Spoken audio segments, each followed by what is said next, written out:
just missing someone, it seems. That's a shame. Oh.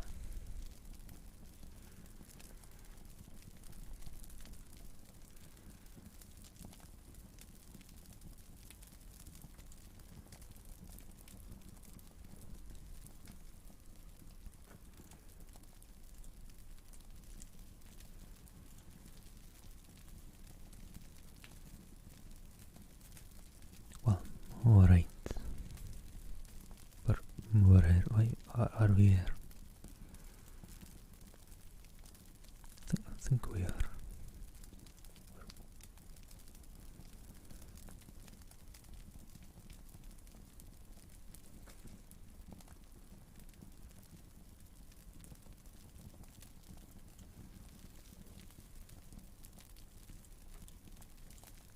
We are here. Hey, how do you do?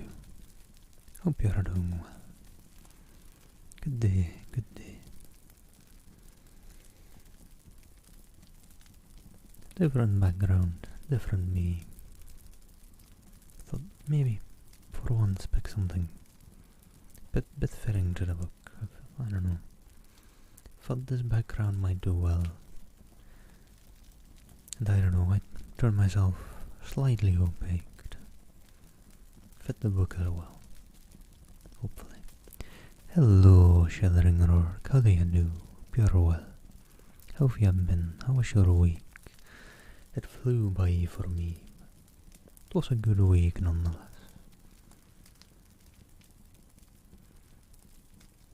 And hey, Hex and Flo, how are y'all? Hope you're well. Happy weekend to you. I hope you've got a weekend at least to look forward to.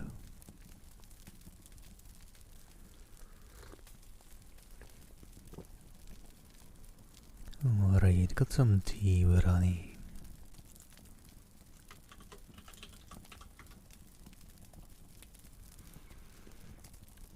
Actually prepared for once. Some tea with honey. Got all my water.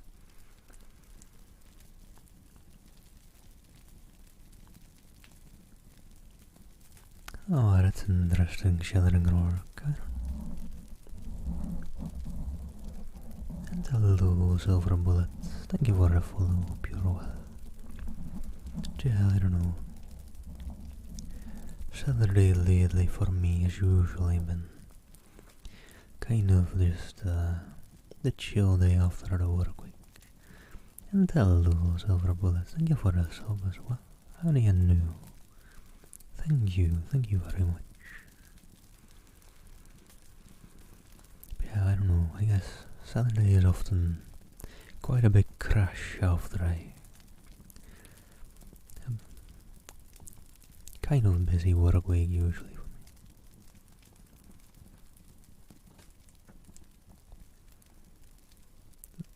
Silver Bullets, thank you for the 5 gifted subs. Trying to break me this early on in the stream. What are you doing? Thank you for the gifted sub to the lovely Tornado Silence and Uwaibri and Wanda Slasher and Space Jumbo and the lovely Game Devs ASMR.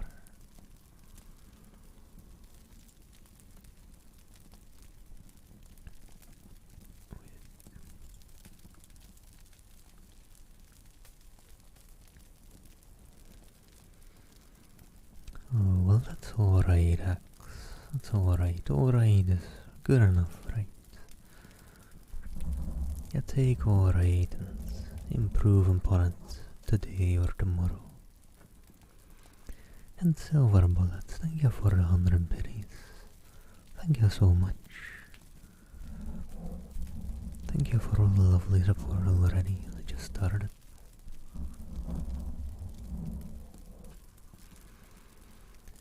And it's alright not to feel too social every now and then as well, Lex. Don't worry about that.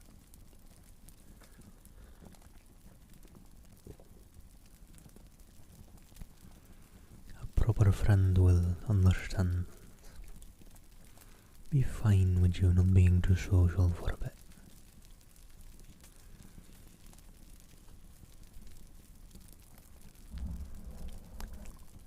more coffee is usually good, Rourke. It usually is. I don't really have coffee myself, but I've got tea with honey.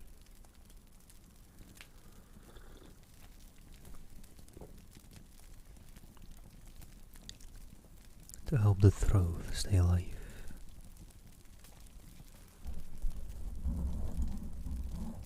Actually see.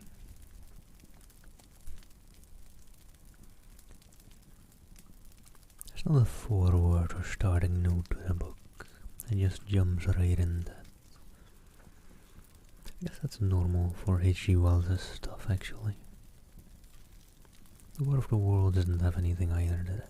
I don't think so.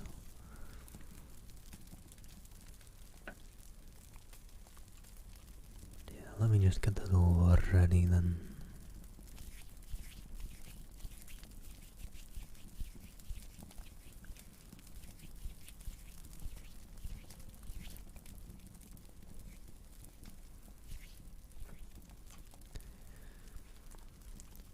I think I'll just jump into chapter 1 in a sec. Let's see how many chapters is that. They always have the numbers in Roman numerals in there. That is 28, I think. XVIII. It's 28. 20 plus 5 plus 3. Quick Roman numeral math. Hello, Moonlit Wicca, how do you do? I'm doing well, Haven't been streaming as much as I want lately, but that's alright too sometimes. Work's been very busy, unfortunately.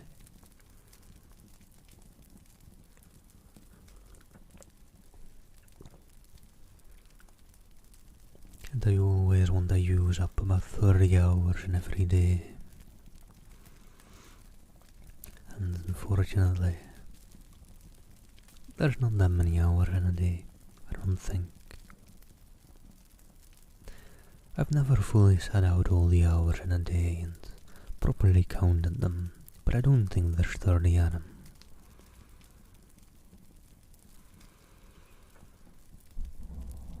That's a little bit of a problem if you're wanting to use 30 hours in a day, unfortunately. But I will. We're here today, streaming again for a while. And a while it shall be, probably. Let's see, it's 11:30.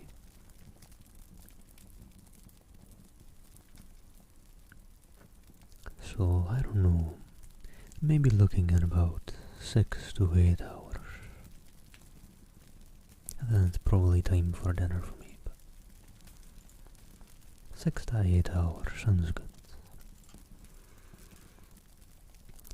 But let me just jump into The Invisible Man. Chapter 1. The Strange Man's Arrival.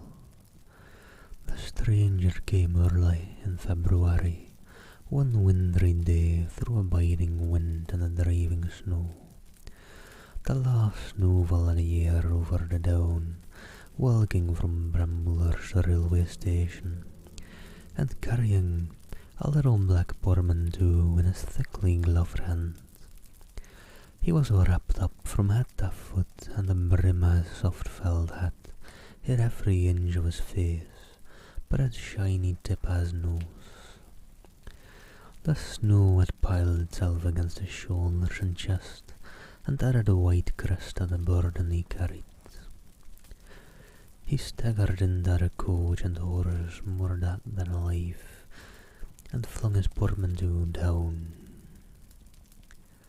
"A fire," he cried, "in the name of human charity, a room and a fire." He stammered and shook the snow from off himself in the bar, and followed Mrs. Hall into her guest parlour to strike his bargain. And with that much introduction, That and a couple of sovereigns flung upon the table. He took up his quarters in the inn. Mrs. Hall lit a fire and left him there while she went to prepare him a meal with her own hands. A guest to stop arriving in the winter time was an unheard of piece of luck, let alone a guest who was no haggler, and she was resolved to show herself worthy of her good fortune.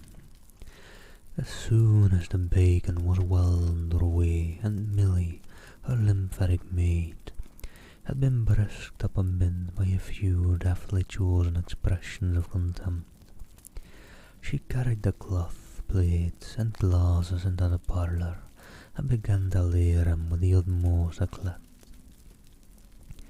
Although the fire was burning up briskly, she was surprised to see that her visitor still wore his hat and coat, standing with his back to her and staring out of the window at the falling snow in the yard.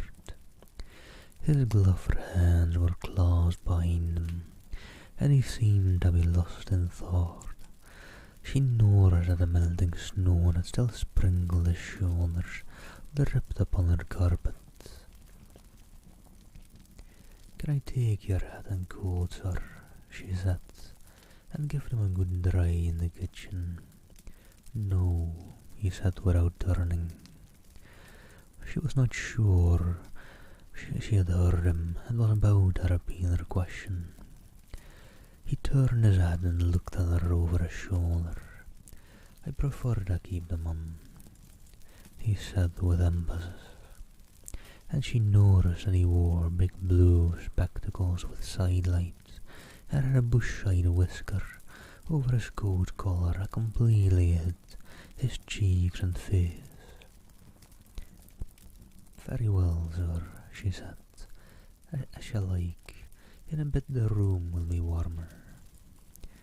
He made no answer and had turned his face away from her again, and Mrs. Hall, feeling that their conversational advances were ill-timed, laid the rest of the table things in a quick staccato and whisked out of the room. When she returned, he was still standing there, like a man of stone, his back hunched, his collar turned up, his dripping hat and brim turned down. Hiding his face in theirs completely, she put down the eggs and bacon with considerable emphasis, and called rather than sat down. "Your lunch is served, sir." "Thank you," he said at the same time, and did not stir until she was closing the door. Then he swung round and approached the table with a certain eager quickness.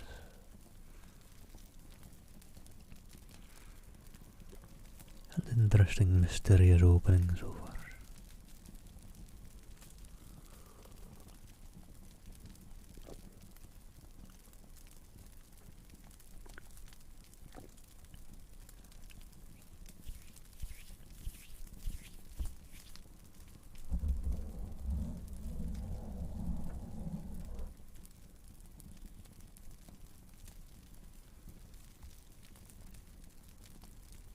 Oh no, is Twitch being a bit funky?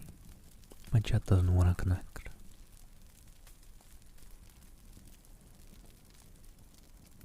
Well, whatever Twitch was doing there. I think I'm connected to chat again.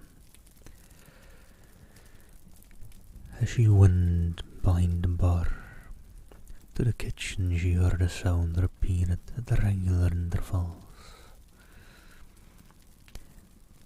Oh, that's true as well, Shadowring Buck. But, I don't know. I disconnected there for a bit. Or do I think my stream was fine? Oh, hello, Sarafraf. Thank you for gifting us up to the lovely Shadowring Rourke. And good day, giant flying octopi. How do you do? How do you do?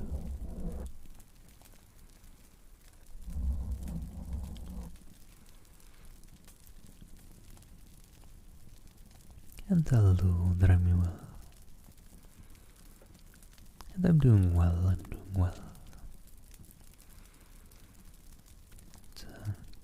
Came across this lovely book by H.G. Wells, so I figured, let's do some reading. And it's the weekend, so I finally got a bit of time again.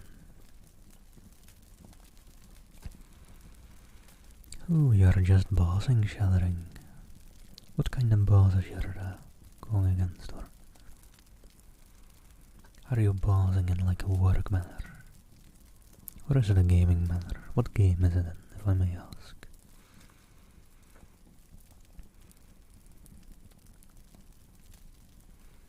And hello, Ruff. Thank you for the sub. Much love to you. 3 months already.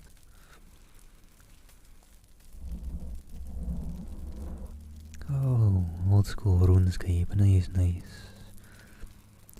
Well, don't get too relaxed and don't forget to flick your prayers.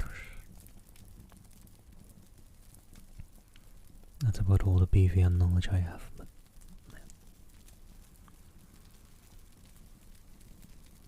oh, Ruff. It is a nice name to say, isn't it?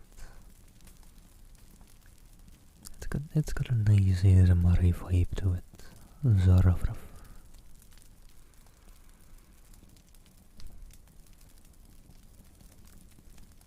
For anyone just joining, by the way, just jumped into chapter 1 of this book, and some mysterious stranger just checked into the inn, and that's about it so far. And the maid just brought him their, what was it, breakfast, I think, or something else. Lunch it was. And as she went behind the bar to the kitchen, she heard a sound repeated at the regular intervals. Chirk, chirk, chirk. It went. The sound of a spoon being rapidly whisked around the basin. It was a bit quicker than that. Chirk, chirk, chirk, chirk, chirk. Not sure if I'm vocalizing that correctly. That girl, she said. There, I clean forgot it. It's her being so long. And while she herself finished mixing the mustard, she gave Millie a few formal stabs for her excessive slowness. She had cooked the ham and eggs, laid the table and done everything, while Millie, help indeed, had only succeeded in laying the mustard. And him a new guest and wanting to stay. Then she filled the mustard pot and putting it with a certain stateliness upon a gold and black tea tray, carried it into the parlour.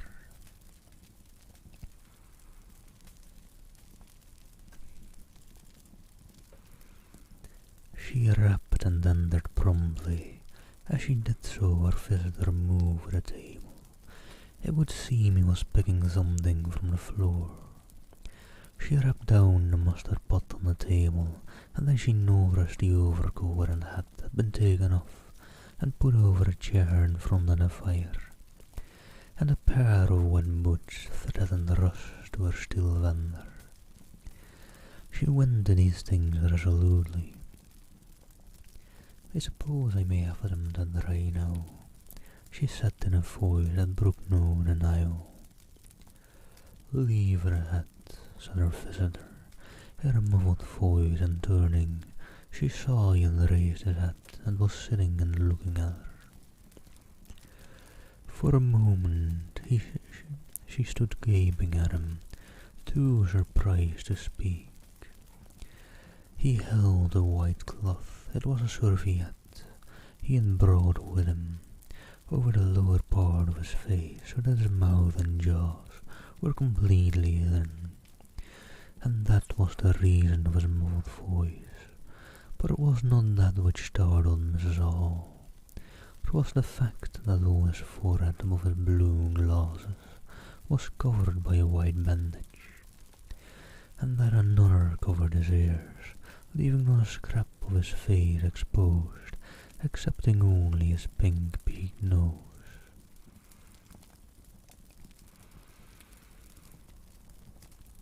Alright, giant flying octopi, thank you for hanging around for a bit at least. Take care, and thank you for the compliment. Much love to you, have a nice day as well. And Empress Shuli, thank you for the follow. Thank you very much.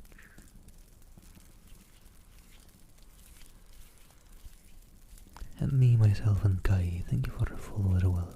Hope you are doing well.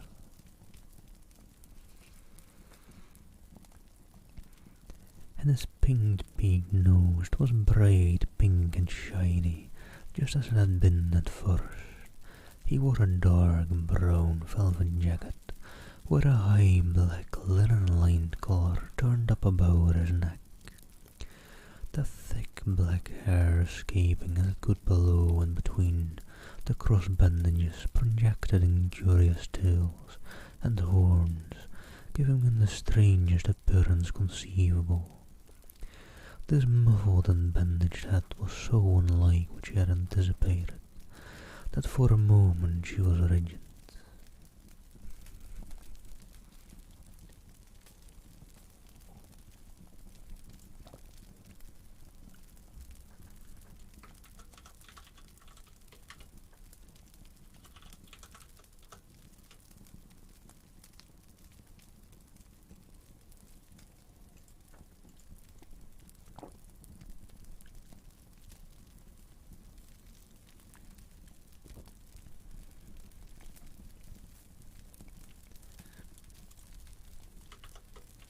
Alright, let me not forget.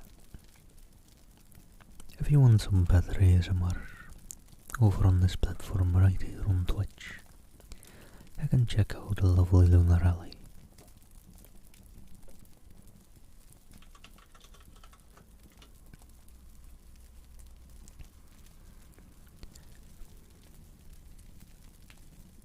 The mysterious stranger did not remove the serviette, but remained holding it as she saw now with a brown gloved hand, and regarding her with his inscrutable blue glasses.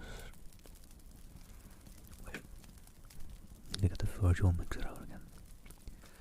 Leave that, he said, speaking very distinctly through the white cloth. Her nerves began to recover from the shock they had received. She placed the hat on the chair again by the fire. I didn't know, sir, she began. That, as she stopped herself, embarrassed. Thank you, he said dryly, glancing from her to the door and then at her again. I'll have them nicely dried, sir, at once, she said, and carried his clothes out of the room. She glanced at his white soft hat and blue goggles again as she was going out of the door, but his napkin was still in front of his face. She shivered a little as she closed the door behind her, and her face was eloquent of her surprise and perplexity. I never, she whispered, there. She went quite softly to the kitchen, and was too, way too preoccupied to ask Millie what she was messing about with now when she got there.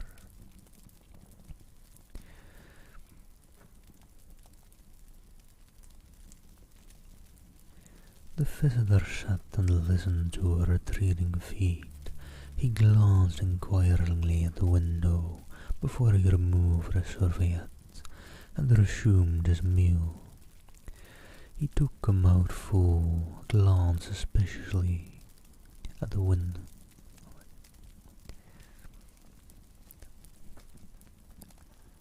And I'm still quite sleepy, it seems. I go back to the wrong line sometimes. The man took a mouthful of the food, glanced suspiciously at the window, and then took another mouthful, then arose and, taking the serviette in hand, walked across the room and pulled the blind down to the top of a wide muslin that obscured the lower panes. This left the room in a twilight. This done, he returned with an easier air to the table and his meal. "The poor soul had an accident or an operation or something," said Mrs. Hall. "What a turn them bandages did give me, to be sure." She put on some more coal and folded the clothes horse.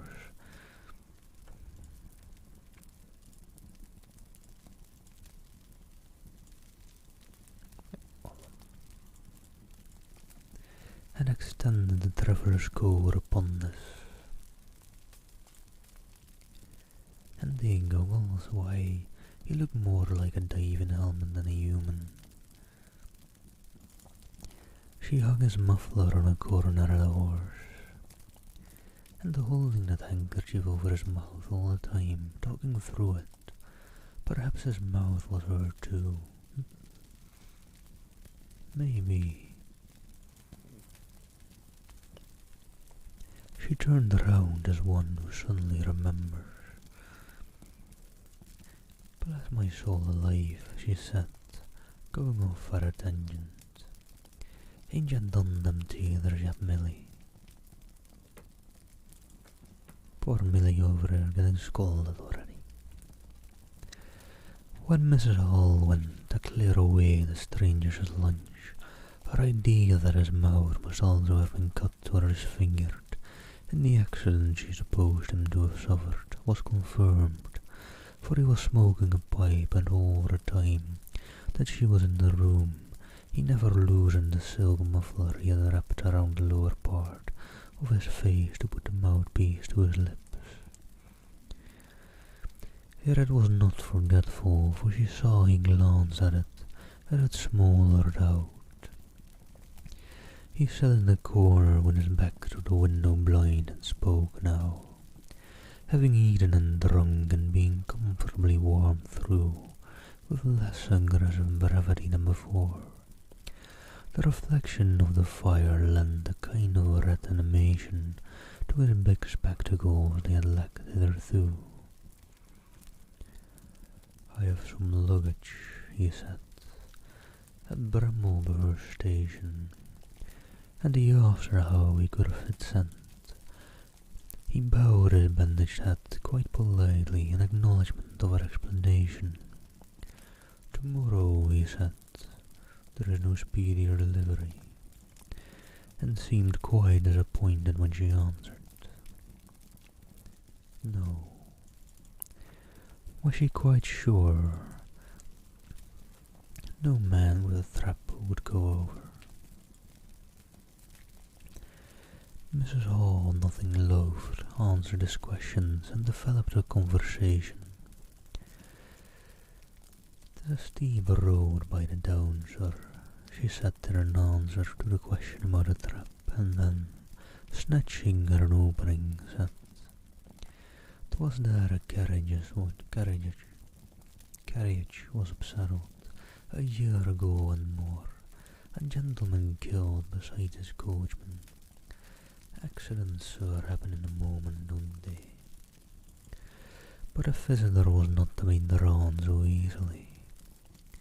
"They do," he said through his muffler, eyeing her quietly through his impenetrable glasses. "But they take long enough to get well, don't they? There was my sister's son, Tom, just got his arm with a scythe, tumbled on it in the hayfield, and bless me, he was 3 months tied up, sir. You'd hardly believe it. It's regular giving me a dread of a scythe, sir." "I can quite understand that," said the visitor. "He was afraid one time that he'd have to have an operation. He wasn't that bad, sir." The visitor laughed abruptly, a bark of a laugh that he seemed to bite and kill in his mouth. "Was he?" he said. sure was, sir, and no laughing matter to them that had the doing for him, as I had, my sister being took up with her little one so much. There was bandages to do, sir, and bandages to undo, so that if I may make so bold as to say it, sir. Will you get me some matches? Said the visitor, quite abruptly. My pipe is out. Mrs. Hall was pulled up suddenly. It was certainly rude of him after telling him all she had done. She gasped at him for a moment and remembered the 2 sovereigns. She went for the matches. Thanks, he said concisely, as she put them down and turned his shoulder upon her and stared out at the window again. It was altogether too discouraging. Evidently he was sensitive on the topic of operations and bandages. She did not make so bold as to say, however, after all. But a snubbing way had irritated her, and Milly had a hot time of it that afternoon. The visitor remained in the parlour until 4 o'clock, without giving the ghost of an excuse for an intrusion. For the most part he was quite still during that time. It would seem he sat in the growing darkness, smoking in the firelight, perhaps dozing. Once or twice a curious listener might have heard him at the calls, and for the space of 5 minutes he was audible pacing the room. He seemed to be talking to himself. Then the armchair creaked as he sat down again.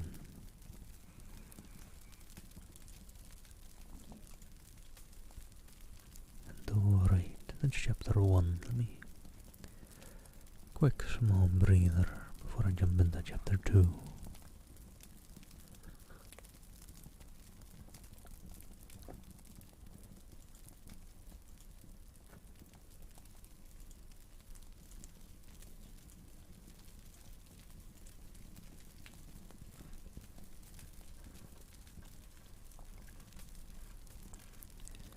Chapter 2. Mr. Teddy Henfrey's first impressions. At 4 o'clock, when it was fairly dark and Mrs. Hall was screwing up her courage to go in and ask her visitor if he would take some tea, Teddy Henfrey the clock jobber came into the bar. "My sakes, Mrs. Hall," said he. "My sakes, Mrs. Hall," said he, "but this is terrible weather for thin boots." The snow outside was falling faster.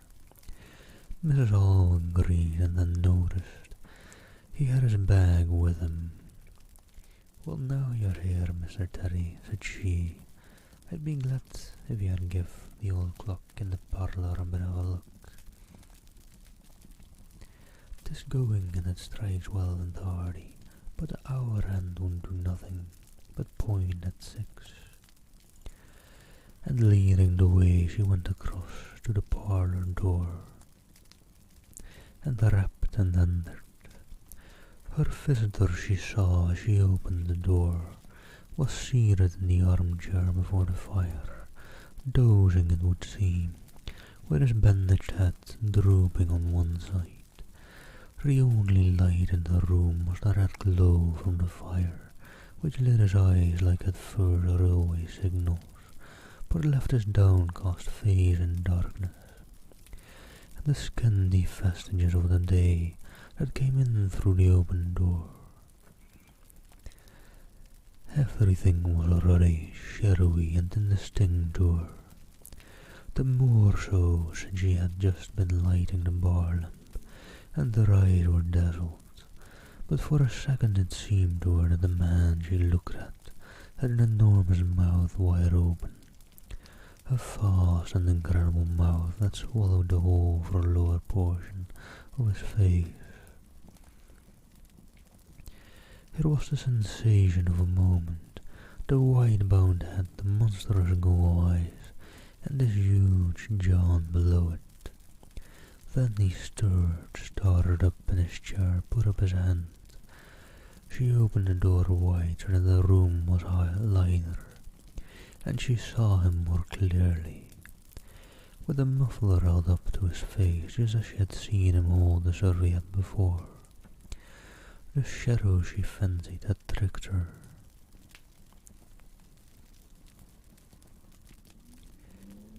"Would you mind, sir, this man a coming to look at the clock, sir?" She sat, recovering from a momentary shock. "Look at the clock," he said, staring around in a drowsy manner and speaking over his hand, and then getting more fully awake. "Ah, certainly." Mrs. Hall went away to get a lamp, and he arose and stretched himself. Then came the light, and Mr. Teddy Henry, entering, was confronted by this bandaged person. He was, he says, taken aback. "Good afternoon," said the stranger, regarding him, as Mr. Henry says, with a vivid sense of the darker spectacles, like a lobster. "I hope," said Mr. Henry, "that it's no intrusion." "Oh, none whatever," said the stranger, "though I understand," he said, turning to Mrs. Hall, "that this room is really to be mine for my own private use." I thought, sir," said Mrs. Hall, "you'd prefer a clock." "Certainly," said the stranger, "certainly, but as a rule, I like to be alone and undisturbed. But I'm really glad of the clock seen too," he said, seeing a certain hesitation in Mr. Henry's manner. "Very glad."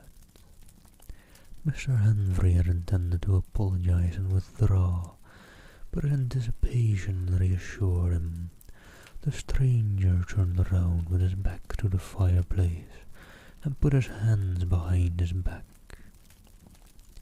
"And presently," he said, "when the clock is mending over, I think I should like to have some tea, but not till the clock is mending over." Mrs. Hall was about to leave the room. She made no conversation with Francis this time, because she did not want to be snubbed in front of Mr. Henry. When her visitor asked her if she had made any arrangements about his boxes in Bramblehurst, she told him she had mentioned the matter to the postman, and that the carrier could bring them over on the morrow. "You are certain that is the earliest," he said. She was certain, with a marked coldness. "I should explain," he added, "what I was really too cold and fatigued to do before, that I am an experimental investigator." "Ah, indeed, sir," said Mrs. Hall, much impressed. "And my baggage contains apparatus and appliances." "Very useful things indeed they are, sir," said Mrs. Hall, "and I'm very naturally anxious to get on with my inquiries. But of course, sir, my reason for coming to Iping," he proceeded, with a certain deliberation of manner, "was a desire for solitude. I do not wish to be disturbed in my work. In addition to my work and accident."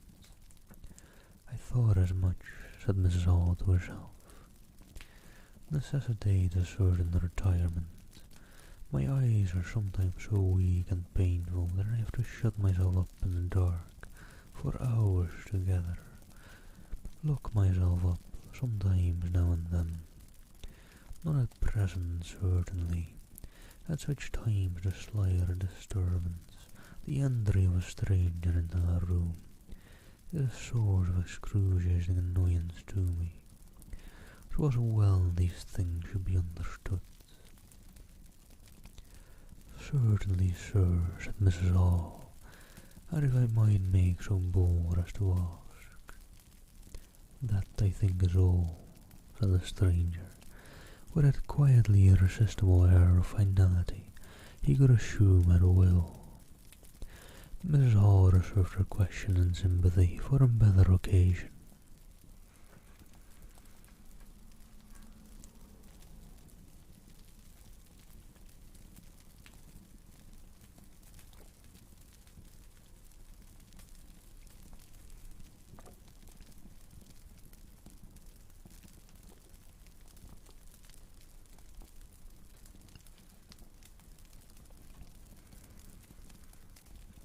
Alright, just taking a quick breather.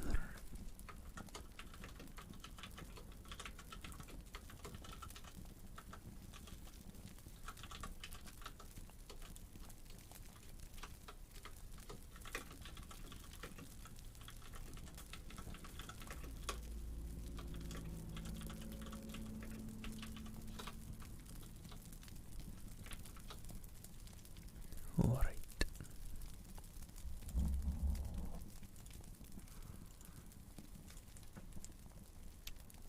After Mrs. Hall had left the room, he remained standing in front of the fire, glaring, so Mr. Henry puts it, at the clock mending.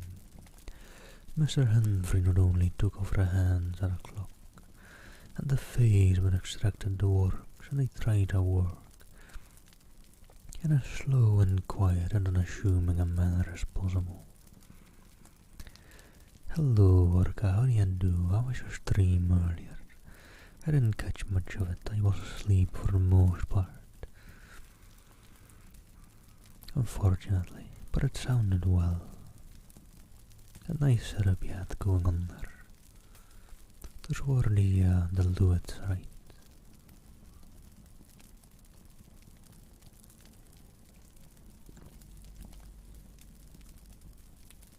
Oh, thank you, thank you.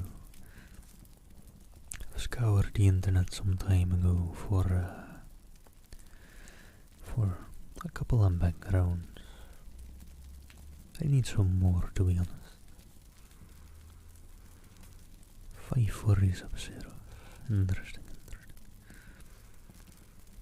I need to look into things. But obviously cheapest would be if I ever were to get a dual mic setup.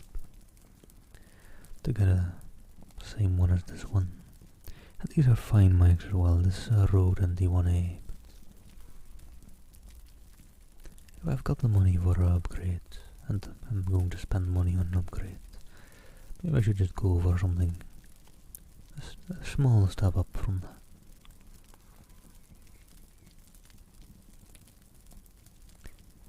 Oh yeah, there's definitely nothing wrong, just could go better if slash when I'm going for an upgrade.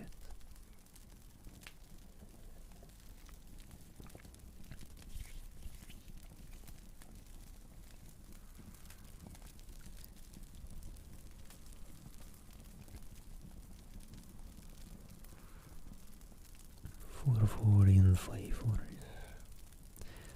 I mean, good audio equipment is pricey. You'll get that nonetheless. Need to maybe just get some through my work sometime. We have a content department, so technically might not be too weird a tax write-off.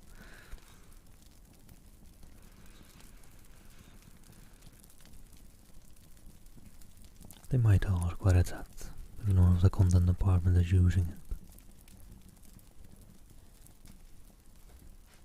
It'll be in proper use.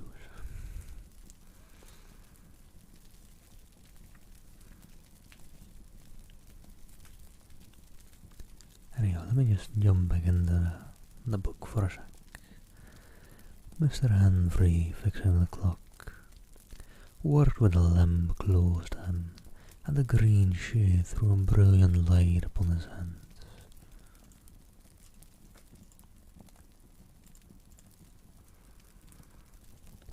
And upon the frame and wheels had left the rest of the room shadowy. When he looked up, a colored patches swam in his eyes, being constitutionally of a curious nature. He had removed the works, a quite unnecessary proceeding, with the idea of relaying his departure, and perhaps falling into conversation with a stranger. Thank you, Arkai. Mainly making do with what I've got for now. Well, making do with it working properly and well for what I'm doing. I've yet to hear any complaints except for maybe a bit of background noise, but the most a better mic will do about background noise is make it more apparent, probably.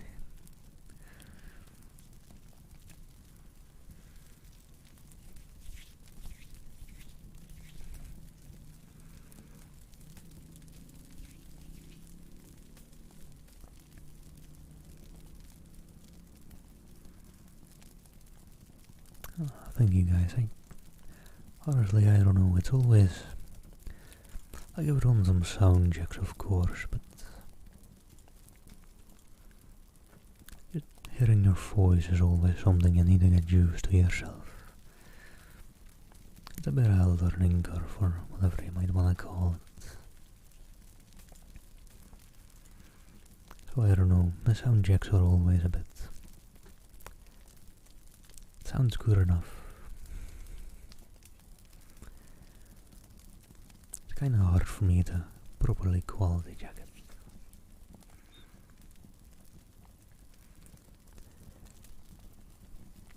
But Mr. Henry, trying to strike conversation with a stranger, didn't get very far. The stranger stood there, perfectly silent and still. So still, it got on Henry's nerves. He felt alone in the room and looked up, and there, grey and dim, was the bandaged hat and huge blue lenses staring fixedly, with a mist of green spots drifting in front of him. It was so uncanny to Henry that for a minute they remained staring blankly at one another. Then Henry looked down again, very uncomfortable position. One would like to say something, should he remark that the weather was very cold for the time of year. Hello, TC, how do you do?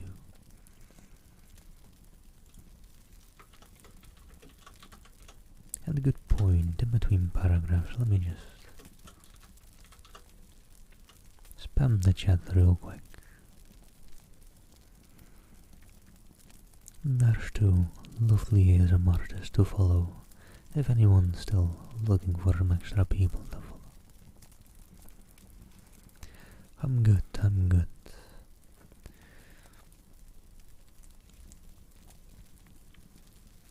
Trying to figure out how to manage time, and I don't know, I've yet to find the buy option on Amazon to buy more time in my days. I was just looking for maybe a sort of booster to get a couple more hours in my days, but I couldn't find them, unfortunately. But oh well, time is such a nuisance, isn't it? Not much I can do against it, and it just goes and goes.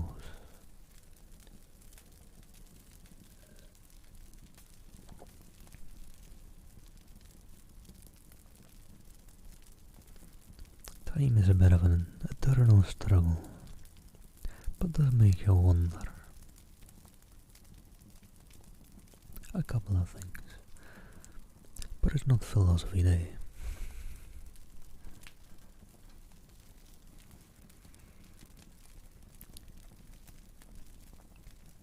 And he looked up at the stranger as if to take aim with an introductory shot. The weather, he began. Why don't you finish and go? Said the rigid figure, evidently in a state of painfully suppressed rage. All you've got to do is to fix the hour end on its axle. You're simply humbugging.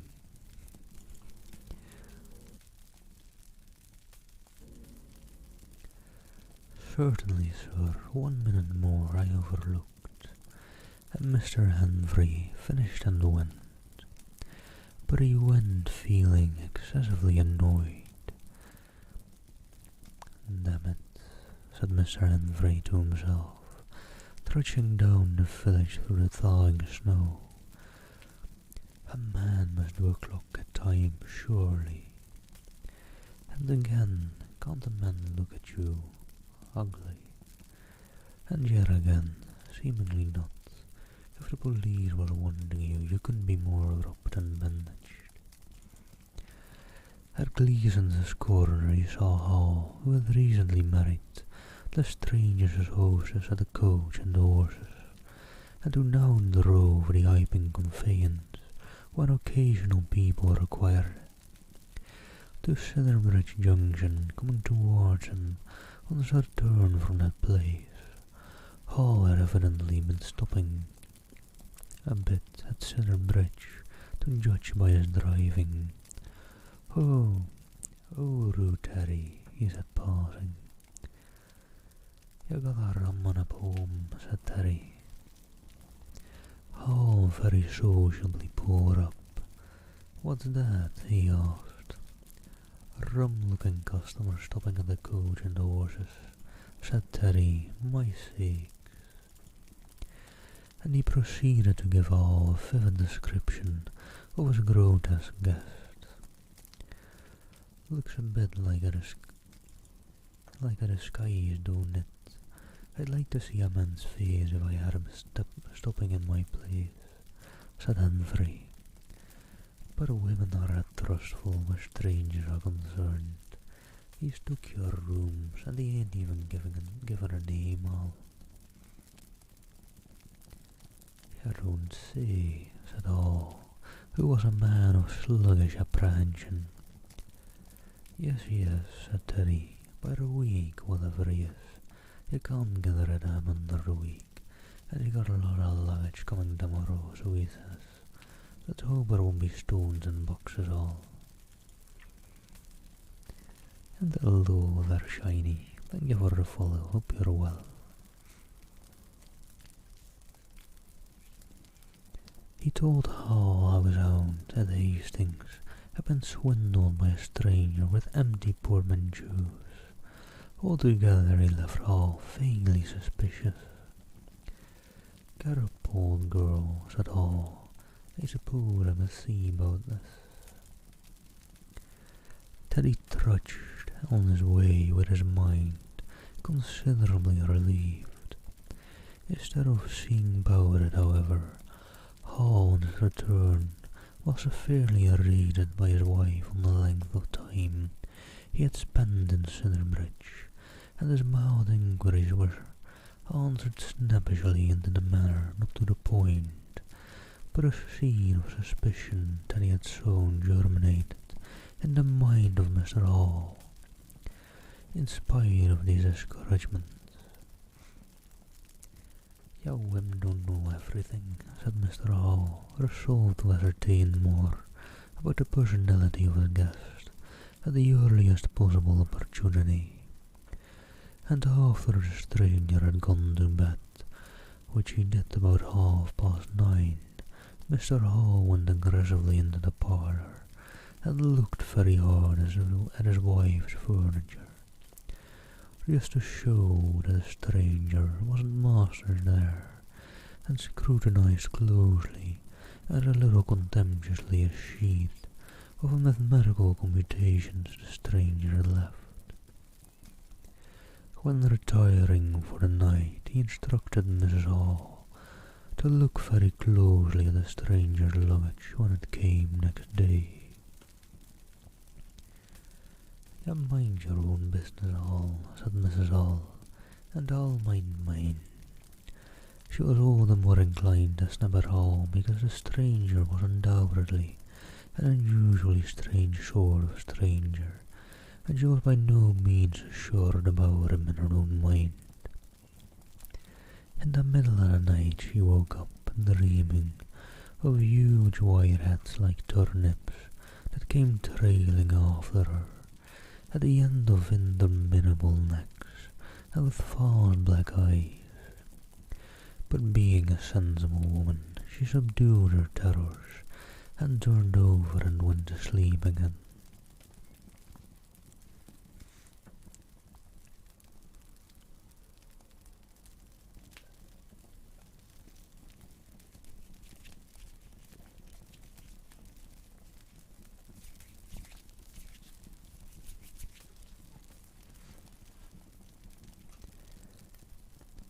And chapter 3, the 1001 Bottles. So it was that on the 29th day of February, at the beginning of the thaw, this singular person fell out of infinity into Iping village. Next day his luggage arrived through the slush, and very remarkable luggage it was. There were a couple of trunks indeed, such as a rational man might need. But in addition there were a box of books, big fat books, of which some were just in an incomprehensible handwriting, and a dozen or more crates, boxes and cases, continuing objects packed in straw, as it seemed to all tugging with a casual curiosity at a straw, glass bottles. The stranger, muffled in hat, coat, gloves and wrapper, came out impatiently to meet Ferenczi's card, while Hall was having a word or so of gossip preparatory to helping bring them in. Out he came, not noticing Ferenczi's dog, who was sniffing in a dilettante spirit at Hall's legs. "Come along with those boxes," he said. "I've been waiting long enough." And he came down the steps towards the till where the cart as if to lay hands on the smaller crate. No sooner had Ferenczi's dog caught sight of him, however, than it began to bristle and growl savagely. And when he rushed down the steps it gave an undecided hop, and then sprang straight at his hand. "Whoop!" cried Hall, jumping back, for he was no hero with dogs, and Ferenczi howled. "Lie down," and snatched his whip. They saw the dog's teeth slip the hand, heard a kick, saw the dog execute a flanking jump, and get home on the stranger's leg, and heard the rip of his trousering. Then the finer end of Ferenczi's whip reached his property, and the dog, yelping with dismay, retreated under the wheels of the wagon. And he wonders why it's an aggressive dog. It was all the business of a swift half-minute. No one spoke, everyone shouted. The stranger glanced swiftly at his torn glove and at his leg, made as if he would stoop to the leather, then turn and rush swiftly up the steps into the inn. They heard him go headlong across the passage and up the uncarpeted stairs to his bedroom. "You brood, you," said Ferenczi, climbing over a wagon, with his whip in his hand, while her dog watched him through the wheel. "Come here," said Ferenczi. "Get better." Hall had stood gaping. "He was bit," said Hall. "I'd better go and see then." And he trotted after the stranger. He met Mrs. Hall in the passage. "Carry her dark," he said, "bidden." He went straight upwards, and the stranger's door being ajar, he pushed it open, and was entering without any ceremony, being of a naturally sympathetic turn of mind.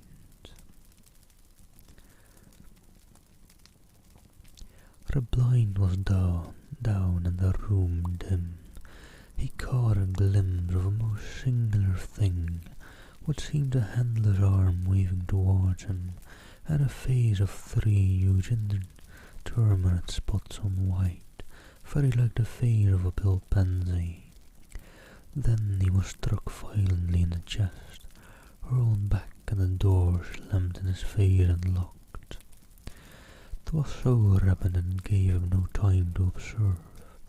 A waving of indecipherable shapes, a blow and a concussion.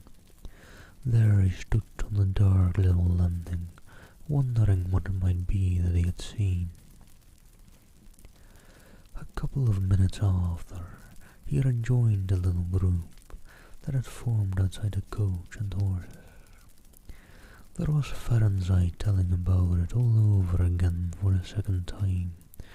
There was Mrs. Hall saying his dog didn't have no business to bite her guests. There was Huckster, the general dealer from over the road, interrogative and Sandy Wagers from the forge, judicial. Besides women and children, all of them saying fatuities.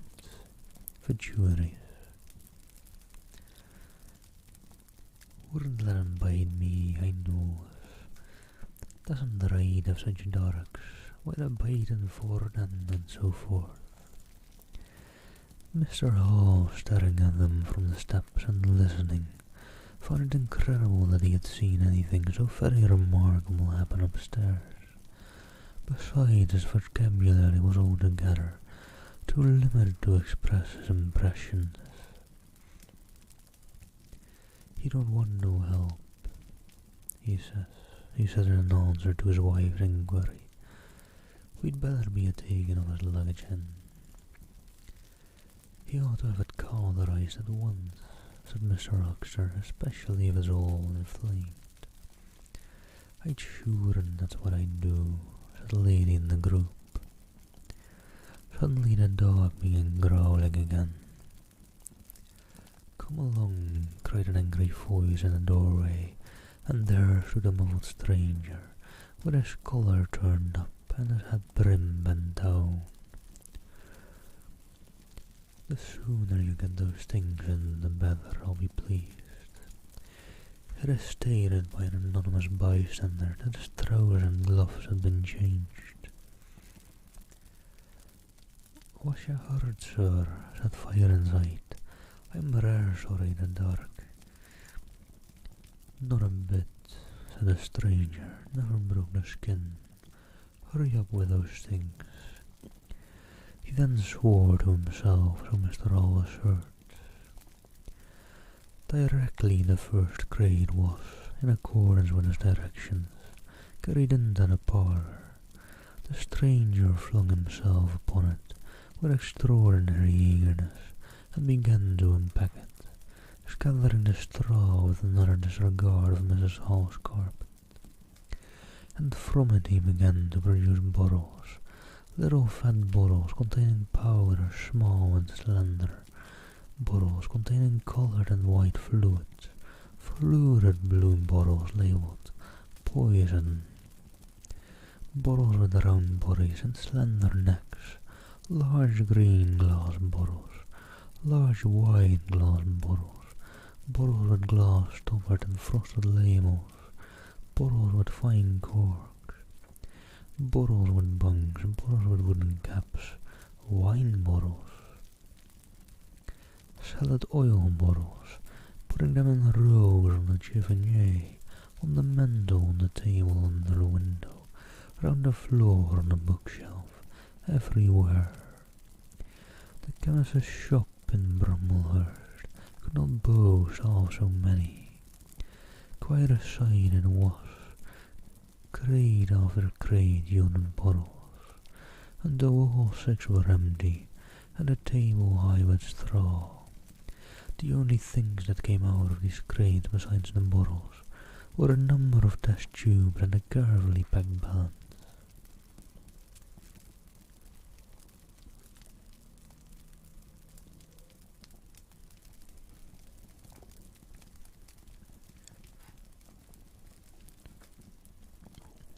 And directly the crates were unpacked, the stranger went to the window and set to work, not troubling in the least about a litter of straw.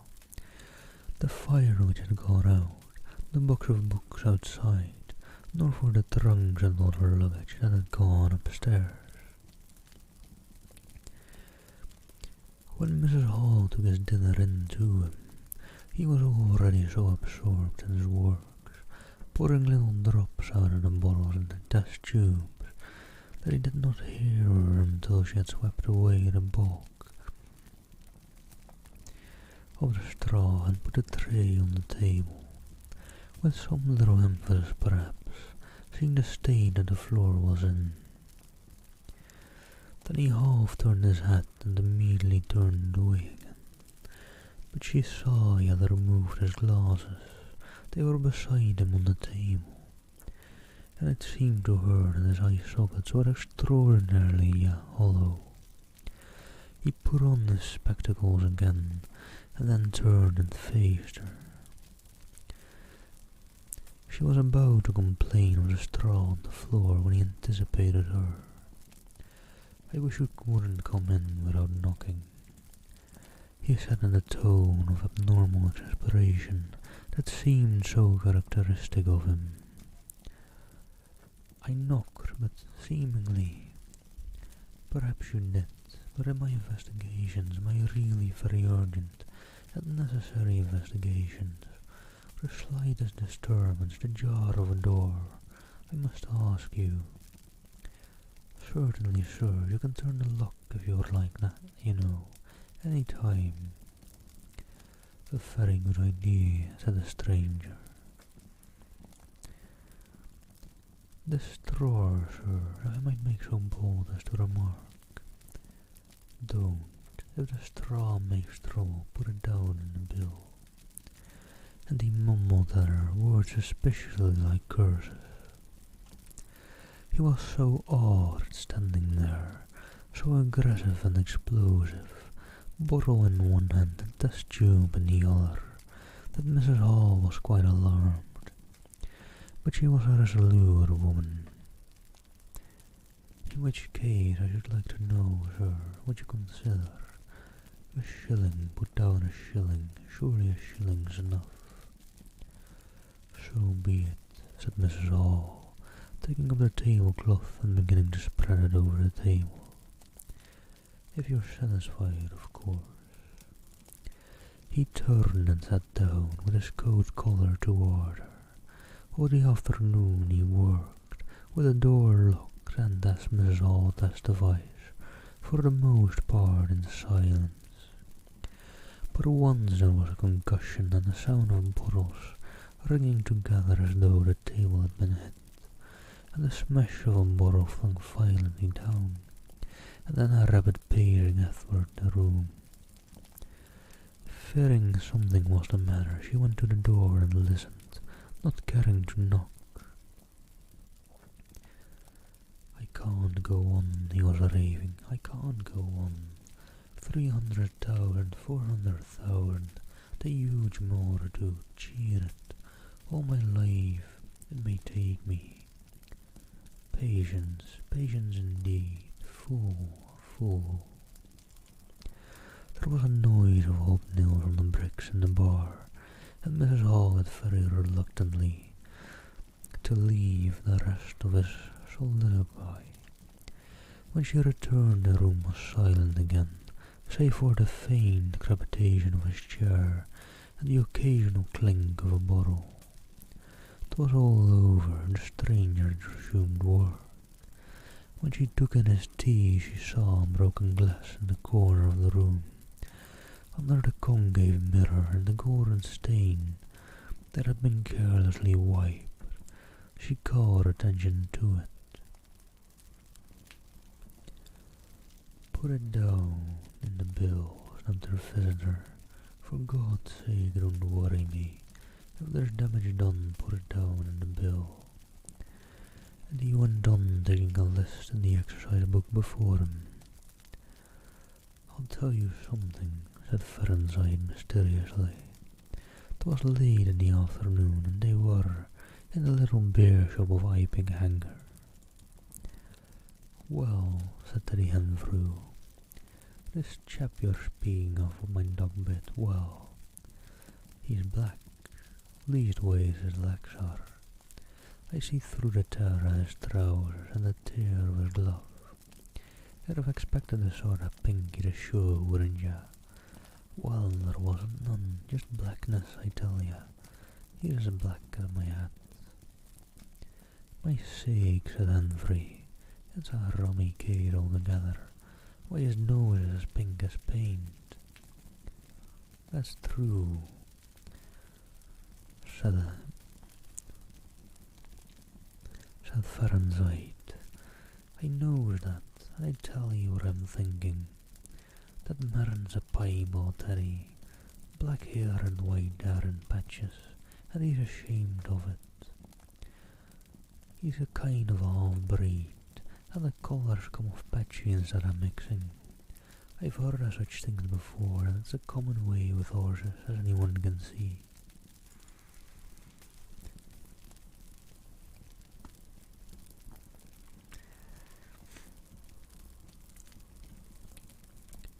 The words of the uneducated. I want to laugh at it, but I can't be too loud in ASMR.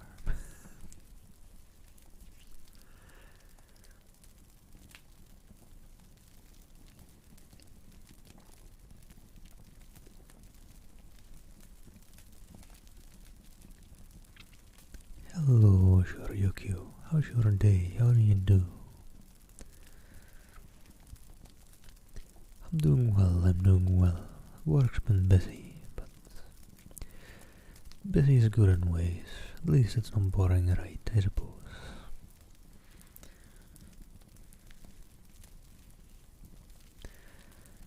But work and all the other things going about left me wanting to stream more and more since I've not had much time for it. So here we are today.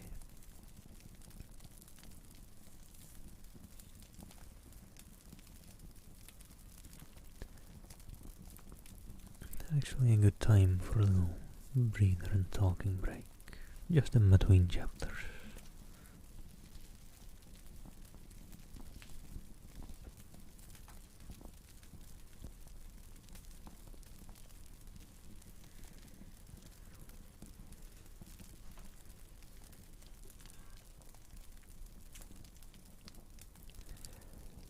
And alright, good to hear you're doing well, Shoryuki. Good to hear. Glad to hear that. Let me jump into chapter 4. Mr. K's interview with the stranger. I don't think I have, Shoryuki. What's it about?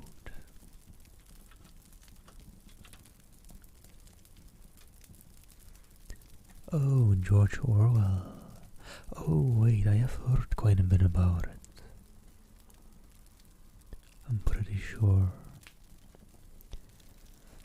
that is very science-ish based, right? Like almost technological horror-ish, but not like that techy, but dystopian horror. Or it's not quite horror, but I think.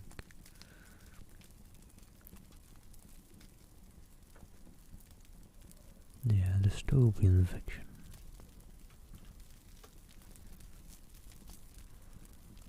It's interesting, but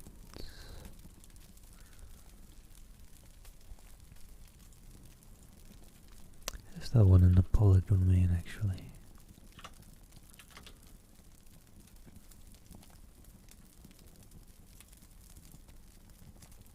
Let me see. I don't see it on here at least. I think George Orwell may have some time to go to reach the public domain, unfortunately. Not too long though, I don't think.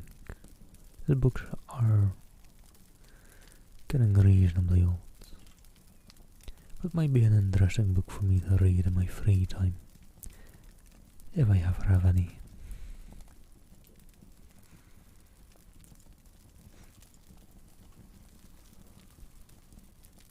But yeah, let me jump into chapter 4. Mr. Cause interviews a stranger.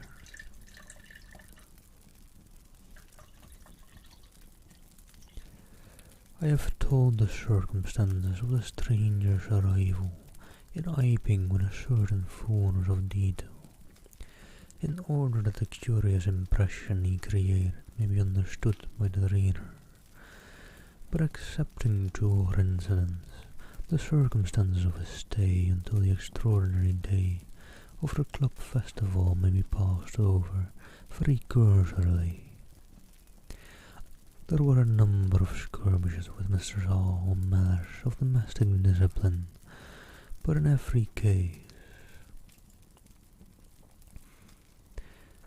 until late April, when the first signs of penury began, he overrode her by the easy expedient of an extra payment. Hall did not like him, and whenever he dared he talked of the advisability of getting rid of him. But he showed his dislike chiefly by concealing it ostentatiously and avoiding his visitor as much as possible. "Wait till the summer," said Mrs. Hall sagely. "When the artists are beginning to come, then we'll see. He may be a bit overbearing, but Bill's settled punctual as Bill's." Whatever he had liked to say. The stranger did not go to church, and indeed made no difference between Sunday and the irreligious days, even in costume. He worked, as Mrs. Hall thought, very fitfully. Some days he would come down early and be continuously busy. On others he would rise late, pace his room, fretting audibly for hours together, smoke, sleep in the armchair by the fire. Communication with the world beyond the village he had none.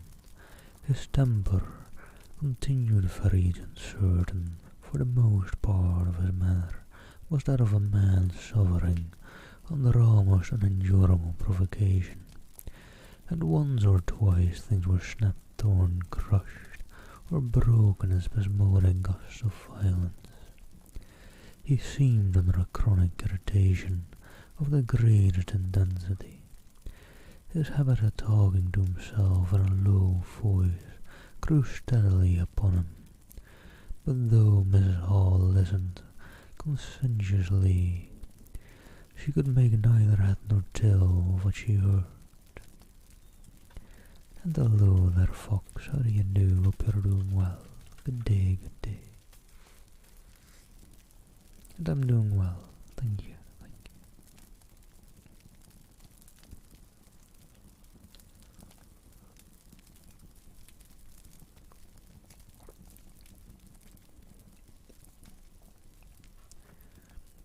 He rarely went abroad by daylight, but at twilight he would go out muffled up invisibly, whether the weather were cold or not. And he chose the loneliest paths and those most overshadowed by trees and banks. His goggling spectacles and ghastly bandaged face under the penthouse of his hat came with a disagreeable suddenness out of the darkness upon one or two home-going labourers, and Teddy Humphrey tumbling out in a scarlet coat one night at 9:30 was scared shamefully by the stranger's skull-like hat. He was walking hand in hand, lit by the sunlight of the opened-in door. Such children as saw him at nightfall dreamt of boys, and it seemed doubtful whether he disliked boys more than they disliked him, or the reverse. But there was certainly a feeling of dislike on either side. "And hello there, Larcia, hope you're doing well. Good day, good day."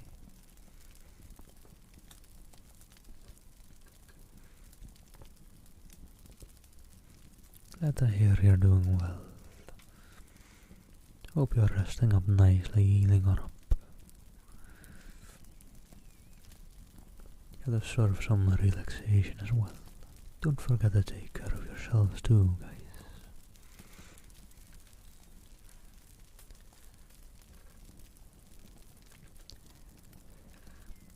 It was inevitable that a person of so remarkable an appearance and bearing should form a frequent topic in such a village as Iping. And thank you for keeping me hydrated, Shoryuko.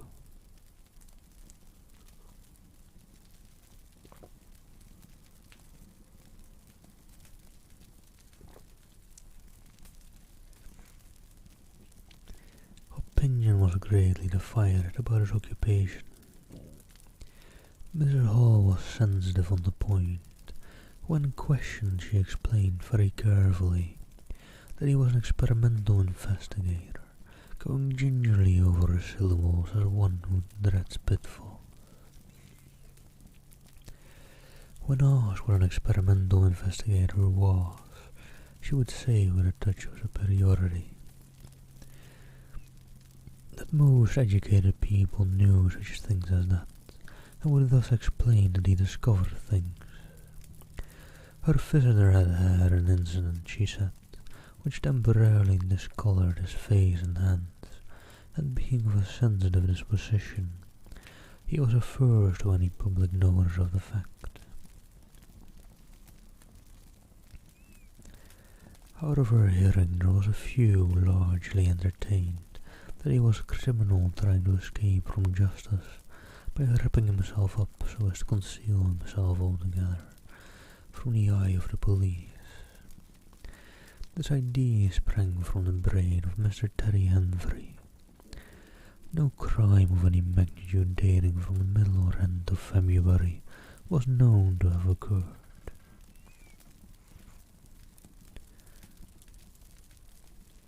Elaborated in the imagination of Mr. Gould, the probationary assistant in the national school, this theory took the form that a stranger was an anarchist in disguise, preparing explosives, and he resolved to undertake such detective operations as time permitted.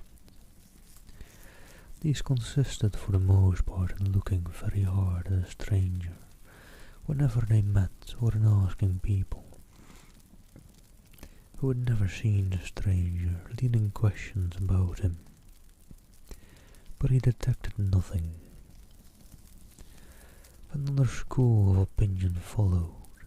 Mr. Ferenside and either accepted the Plymouth view or some modification of it, as for instance Silas Durgan, who was heard to assert that if he chooses to show himself at fairs, he'd make his fortune in no time, and being a bit of a theologian, compared the stranger to the man with the one talent.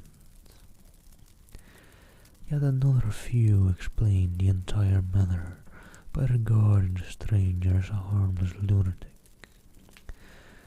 that had the advantage of accounting for everything straight away. Between these main groups there were waverers and compromisers. Such folk have few superstitions, and it was only after the events of early April that the thought of the supernatural was first whispered in the village. Even then it was only credited among the womenfolk.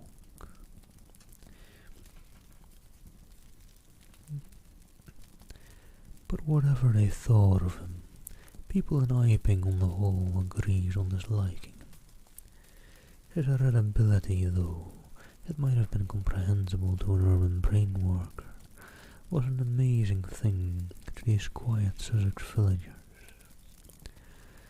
The frantic gesticulations they surprised now and then, the headlong pace after nightfall that swept him upon them round quiet corners, the inhuman bludgeoning of all the tentative advances of curiosity, the taste for twilight that led to the closing of doors, the pulling down of blinds, the extinction of candles and lamps. Who could agree with such goings on? They drew aside as he passed down the village, and when he had gone by, young humorists stood up with coat collars and down with hat brims, and go pacing nervously after him in imitation of their occult bearing. There was a song popular at the time called the Bowie Man.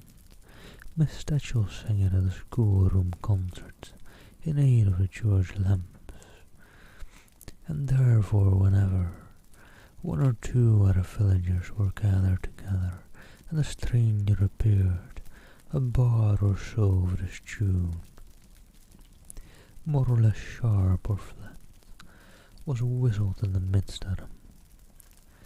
Also belated little children would call Bowie Man after him, and make off tremulously elated.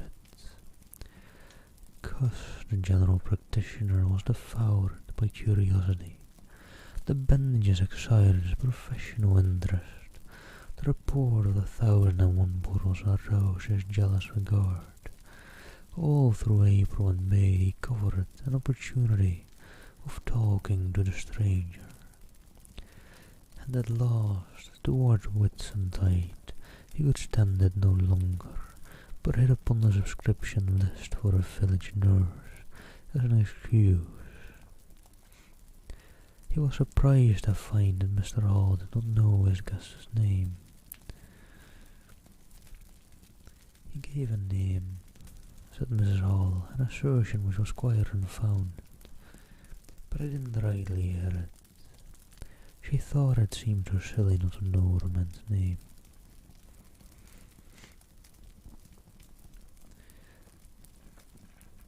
Cuss rapped at the parlour door and entered. There was a fairly audible imprecation from within. "Pardon my intrusion," said Cuss, and then the door closed and cut Mrs. Hall off from the rest of the conversation. She could hear the murmur of voices for the next 10 minutes, then a cry of surprise, a stirring of feet, a chair flung aside, a bark of laughter. Quick steps to the door and Cuss appeared, his face wide, his eyes staring over his shoulder. He left the door behind him, and without looking at her, strode across the hall and went down the steps, and she heard his feet hurrying along the road all the way outside. He carried his hat in his hand. She stood behind the door, looking at the open door of the parlour. Then she heard the stranger laughing quietly, and then his footsteps came across the room. She would not see his face where she stood. The parlour door slammed and the place was silent again.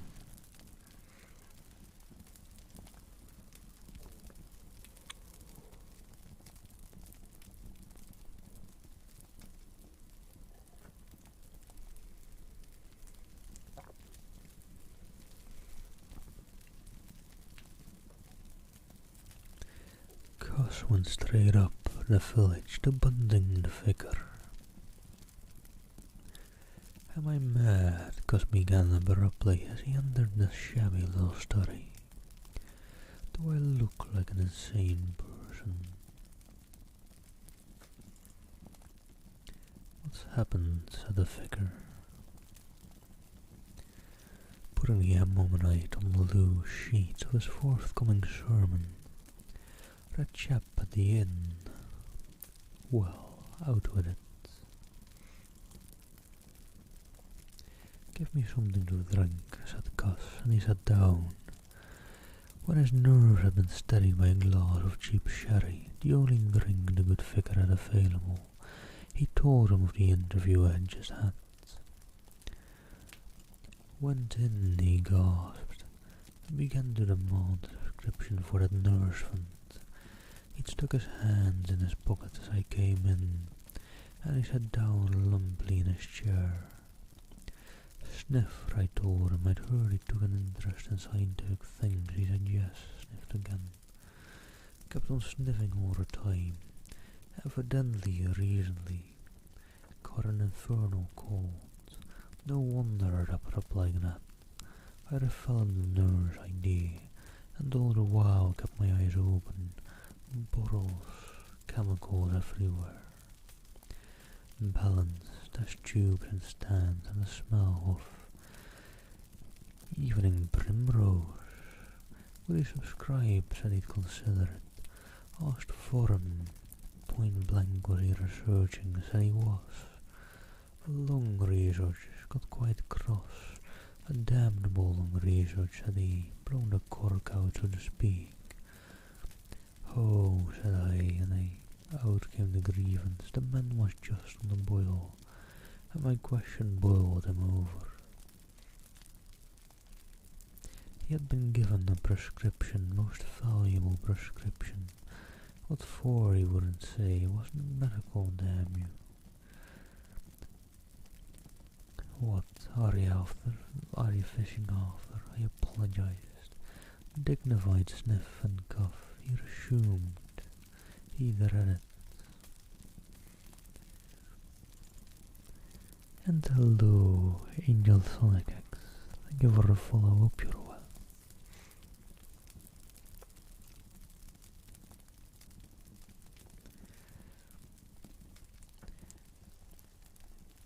Five ingredients, put it down, turned his hat, drawer of air from window lifted the paper.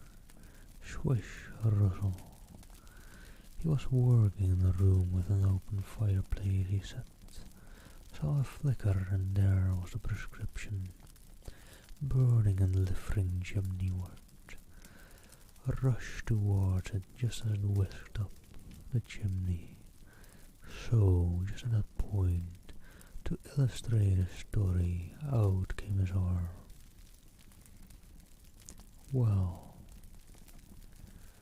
no hand, just an empty sleeve. Lord, I thought that's the deformity. Got a cork arm, I suppose, and has taken it off. Then I thought there's something odd in that. What the devil keeps that sleeve up and open, if there's nothing in it? There was nothing in it, I tell you, nothing down it. Right down to the joint, I could see right down it to the elbow, and there was a glimmer of light shining through a tear of cloth. Good God, I said. Then he stooped, stared at me, with those black goggles of his, and then at his sleeve. Well, that's all. He never said a word, just glared, and put his sleeve back in his pocket quickly. I was saying, said he, that there was the prescription burning, wasn't I? Interrogative cough. How the devil, said I. Can you move an empty sleeve like that?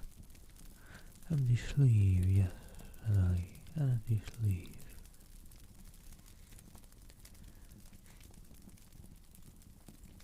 It's an empty sleeve, is it? You saw it was an empty sleeve. He stood up right away. I stood up too. He came toward me in 3 very slow steps, and stood quite close. Sniffed venomously. I didn't flinch though.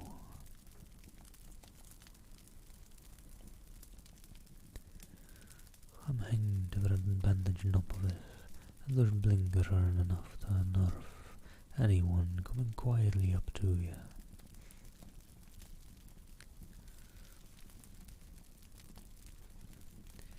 You said it was an empty sleeve, he said. Certainly, I said. And staring and saying nothing, a bare-faced man with spectacled, starched scratch. Then very quietly he pulled his sleeve out of his pocket again, and raised his arm towards me, as though he would show it to me again. He did it very, very slowly. I looked at it, seemed an age. Well, said I, clearing my throat, there's nothing in it.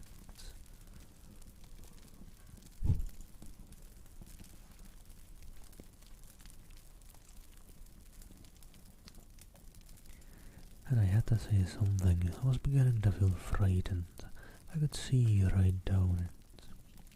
He extended it straight towards me, slowly, slowly, just like that, until the cuff was 6 inches from my face. Queer thing to see an empty sleeve come out at you like that. And then, well, something exactly like a finger and thumb, it felt, nipped my nose. Bunting began to laugh. And thank you too, thank you very much. I like this background, found it very lovely for a bit older book.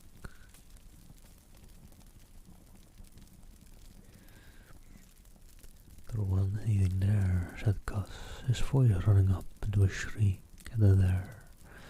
It all very well for you to laugh, but I tell you, I was so startled. I heard his cough hard and turned around and got out of the room I left him. Gus stopped, but there was no mistaking of the sincerity of his panic. He turned round in a helpless way and took a second glass of the excellent Vickers Ferry inferior sherry. When I hit his cough, said Gus, I tell you, it felt exactly like hitting an arm, and there wasn't an arm, there wasn't a ghost of an arm. Mr. Bunting thought it over. He looked suspiciously at Gus. It's a most remarkable story, he said. He looked very wise and grave indeed. It's really, said Mr. Bunting with judicial emphasis, a most remarkable story.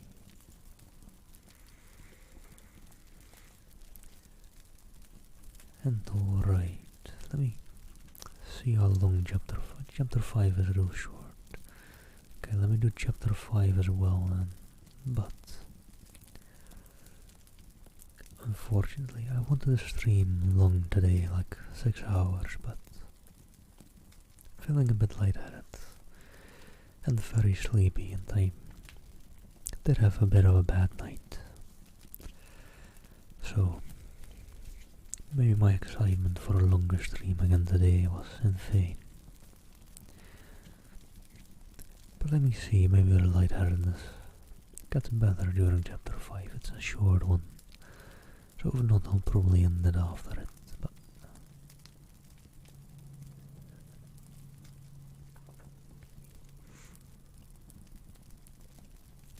also,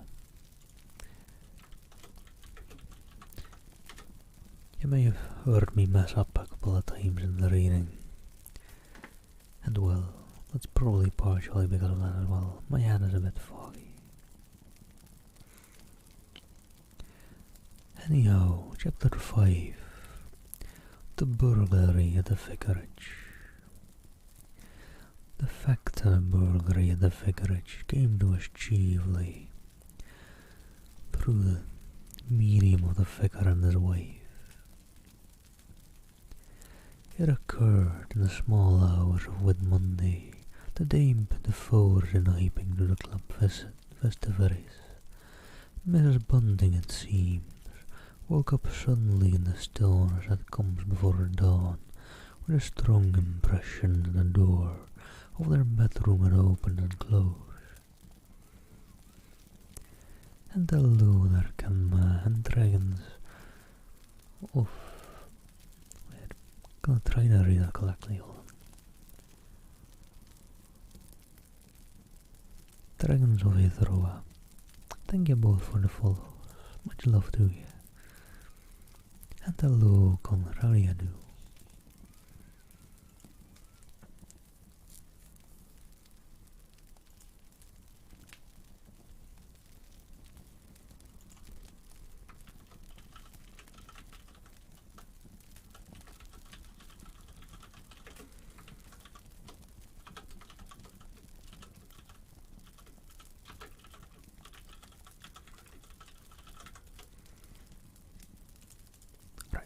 Just typing a small essay. And Neri, thank you for a follow. I don't know if you're listening or put me on mute real quick and listening daily still. But thank you for a follow, Neri. And Moms. And Kitty, HTTP Kitty, that is. Alright now, get back Come back to alley. Come back there.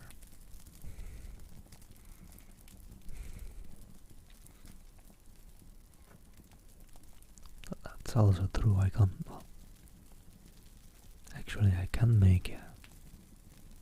How does the raid command work again?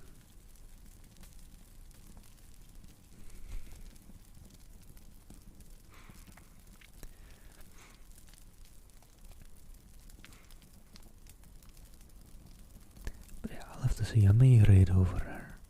Honestly, I'd like to raid alley. So if I do end early because of the lightheadedness and me being very sleepy-headed and a bit foggy, then I'll raid her, even though she's probably not live much longer anymore either.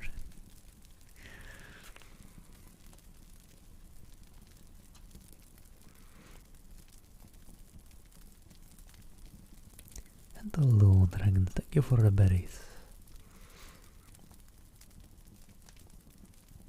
And I don't know. Could be from anywhere, couldn't it?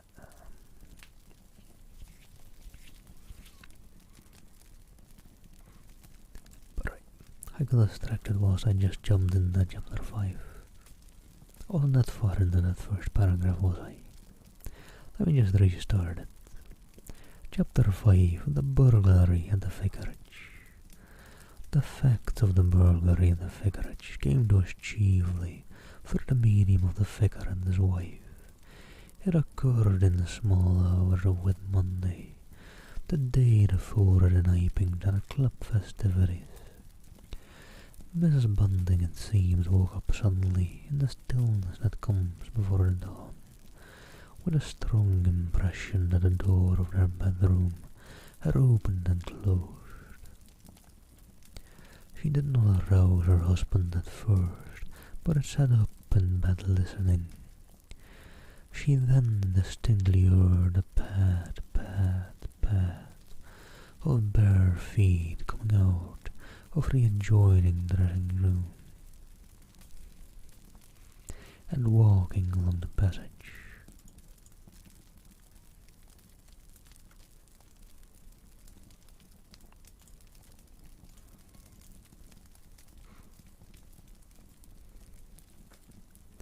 And hello, Chris Barbo. Thank you for the follow. Hope you're well.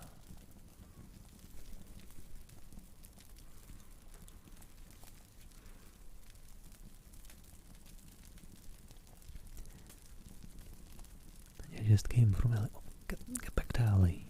But she's more interesting anyway.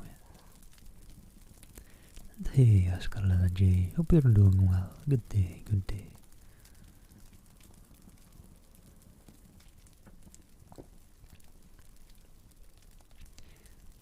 As soon as she felt assured of her footsteps not walking along or walking along this passage towards the staircase, she aroused the Reverend Mr. Bunting as quietly as possible. He did not strike a light, but putting on his spectacles, her dressing gown, and his buff slippers, he went out on the landing to listen.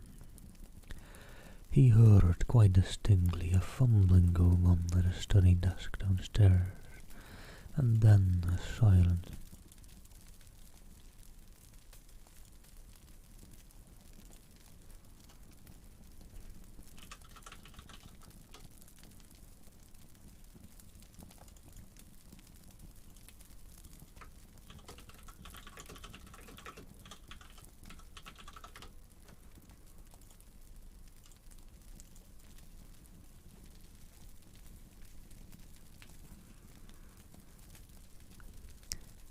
And that he returned to his bedroom, armed himself with the most obvious weapon, the poker, and descended the staircase as noiselessly as possible. Mrs. Bunting came out on the landing.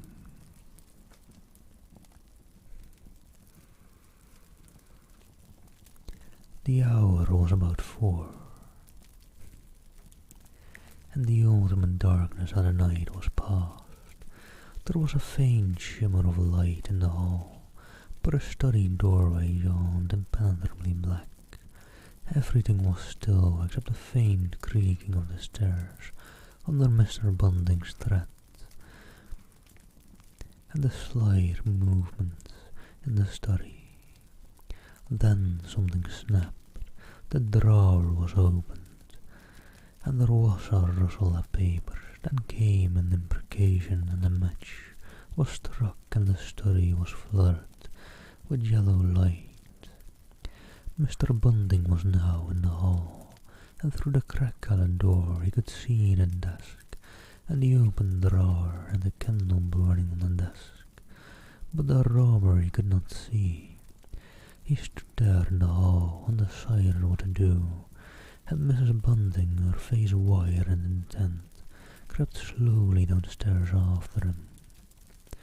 One thing kept Mr. Bunting's courage, the persuasion that this burglar was a resident in the village.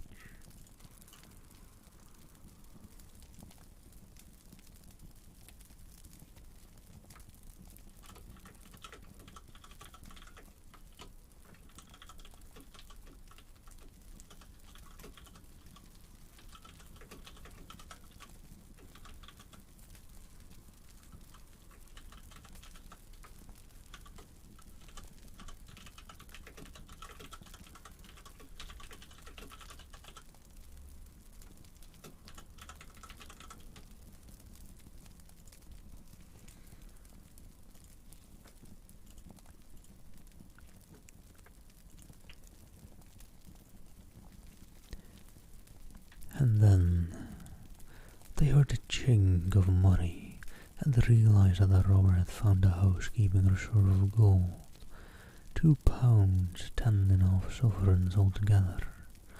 At that sound Mr. Bunting was nerved to abrupt action. Gripping the poker firmly, he rushed into the room, closely followed by Mrs. Bunting.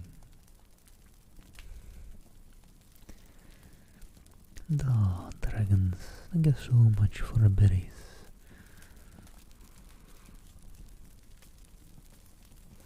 Thank you so much. Much love to you. And I don't know, it's near Irish, I suppose.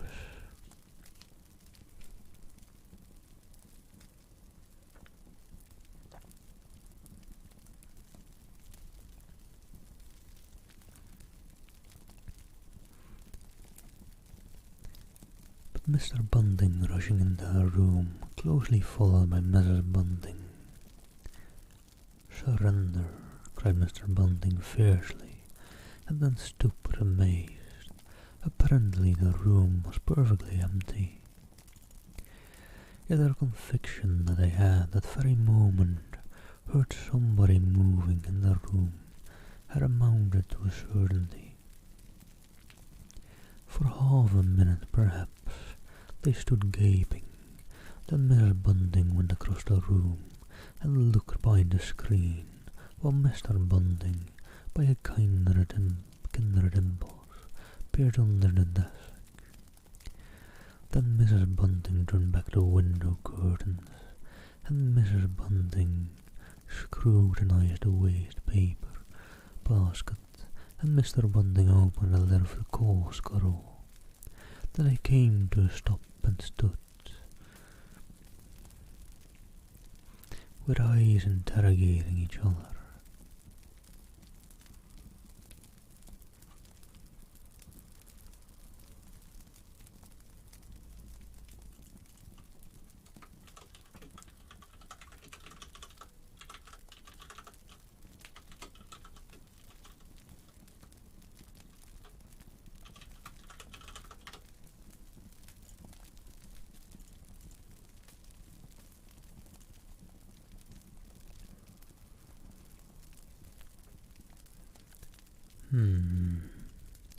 I could have sworn, said Mr. Bunting. The candle. Wait, that's still Mr. Bunting. Wait. The candle, said Mr. Bunting. Who lit the candle? The drawer, said Mrs. Bunting, and the money's gone.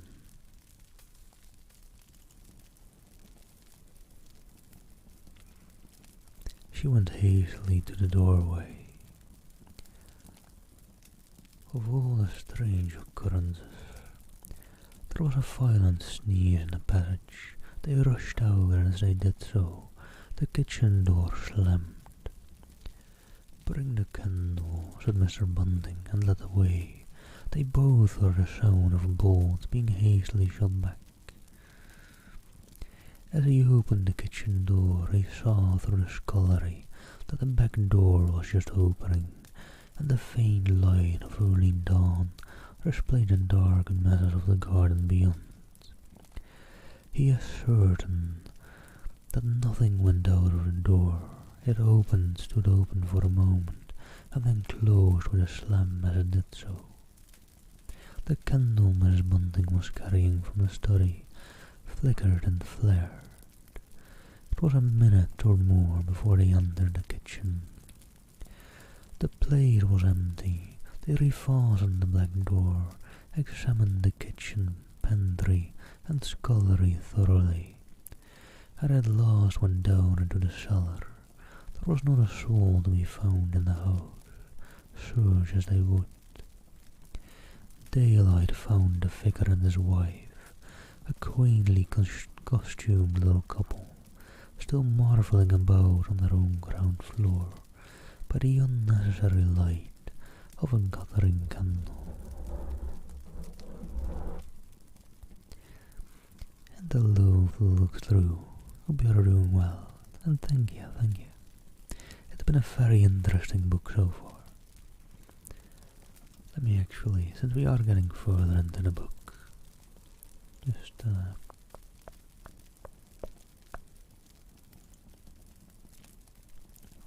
slowly disappearing.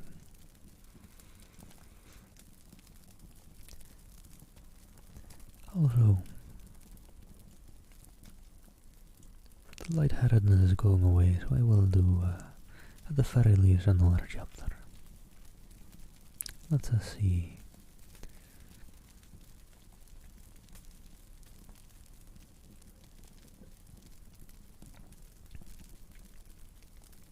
Chapter 6. The furniture that went mad. Now it happened that in the early hours of Whit Monday, before Milly was hunted out for the day, Mr. Hall and Mrs. Hall both rose and went noiselessly down into the cellar. Their business there was of a private nature, and had something to do with the specific gravity of their beer. They had hardly entered the cellar when Mrs. Hall found she had forgotten to bring down a bottle of sarsaparilla from their joint room. As she was the expert and principal operator in this affair, Hall very properly went upstairs for it. On the landing he was surprised to see that the stranger's door was ajar. He went on into his own room and found the bottle as he had been directed.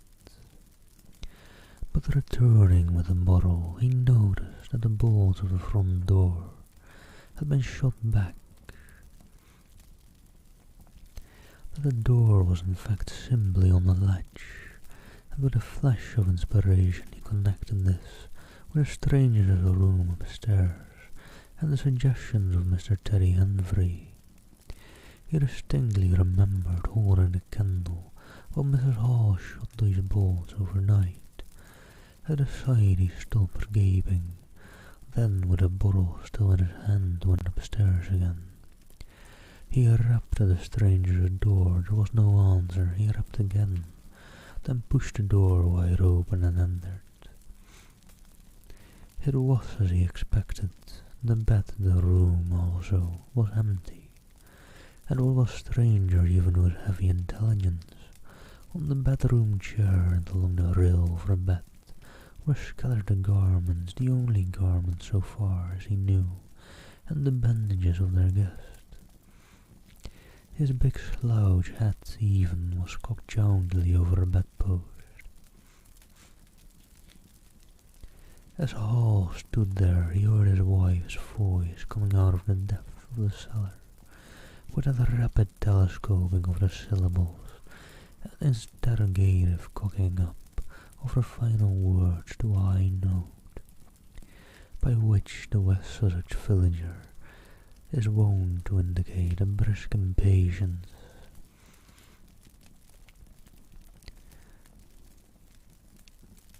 George and Garth what I want, and that he turned and hurried down to her. Jenny, he sat over the rill at the cellar steps. That's the truth what Henry says. He's not in his room, he ain't, and the front door's unbolted. At first Mrs. Hall did not understand, and as soon as she did, she resolved to see the empty room for herself. Hall, still holding the bottle, went first. If he ain't there,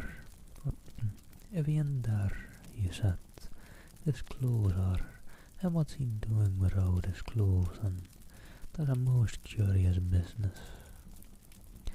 As they came up the cellar steps, they both, it was afterwards ascertained, fancied they heard the front door open and shut, but seeing it close and nothing there, neither said a word to the other about it at the time. Mrs. Hall passed her husband in the passage, and they ran on first upstairs. Someone sneezed on the staircase. Hall, following 6 steps behind, thought that he heard her sneeze. She, going on first, was under the impression that Hall was sneezing. She flung open the door and stood regarding the room. Of all the curious, she said.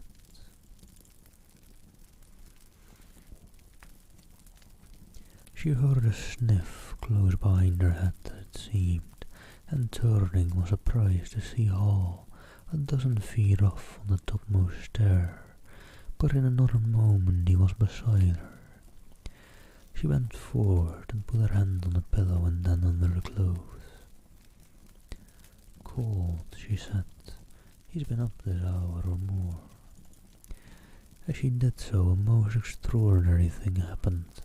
The bedclothes gathered themselves together, leapt up suddenly into a sort of peak, and then jumped headlong over the bottom rail. It was exactly as if a hand had clutched them in the centre and flung them aside. Immediately after, the stranger's head hopped off the bedpost, described a whirling flight in the air through the better part of a circle, and then dashed straight at Mrs. Hall's face. Then as swiftly came the sponge from the washstand, and then the chair.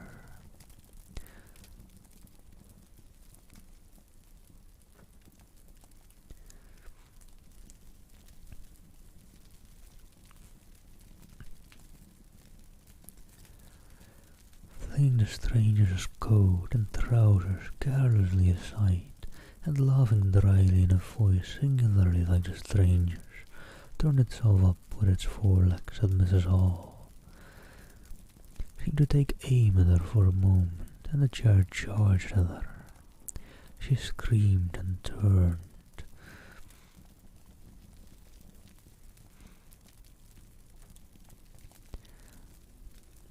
The door slammed violently and was locked. After Mrs. and Mrs. Hall screamed and ran out of there.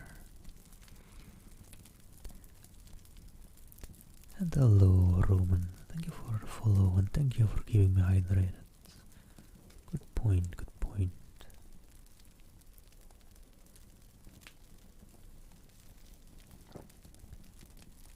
This is The Invisible Man by H.G. Wells.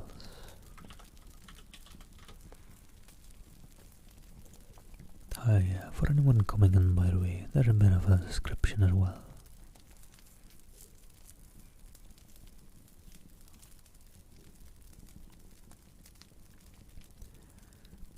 The door slammed violently behind Mr. and Mrs. Hall and was locked. The chair and bed seemed to be executing a dance of triumph for a moment, and then abruptly everything was still. Mrs. Hall was left almost in a fainting condition in Miss Rawles's arms. On the landing, 'twas with the greatest difficulty that Mr. Hall and Milly, who had been aroused by her scream of alarm, succeeded in getting her downstairs and applying the restorative customary in such cases. And yeah, I quite recommend the book. It's been very interesting so far. Very nice writing by H.G. Wells, and I guess I kind of knew already. I read War of the Worlds by H.G. Wells earlier. So, I suppose I kind of knew that it was. Oh, Connor, I mean, I kind of would-ish, but on the other hand, for an audiobook, I'd want to edit it and do it all proper, you know. Make sure it's well without any disturbing background noises suddenly coming up every now and then. And I just don't really have the time for all that editing and the likes. Maybe if I get fired, which I don't see happening since I recently got a small raise with my current job. But maybe if I happen to get fired, I'll start learning editing. Yeah, no, I don't think that'll happen. Honestly, I've said, and I'll keep to that, if/when I reach partner, I'll at the very least look into going part-time with my full-time job.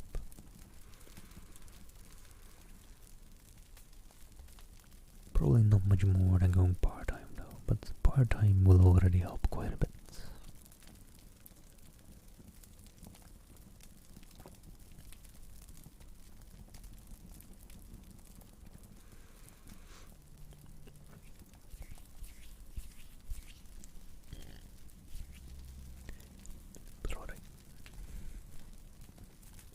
But yeah, I don't know.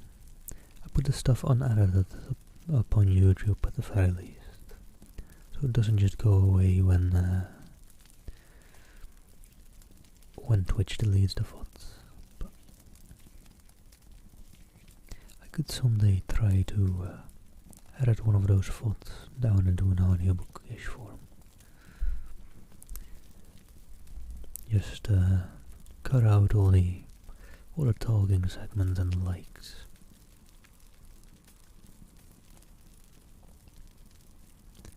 Thing is, one book is probably about usually a good 10 to 20 hours of reading, right? Most books that I've read. So to edit it, I mean, maybe you'd go through it with like the same speed as you. Like, I feel like me not being good at editing, I'd go through it at normal speed. Maybe more advanced editor would just put it on 2 times speed or something, and you're like, oh yeah, here he's reading the book, here he's not, here he's talking, alright, cut that bit out.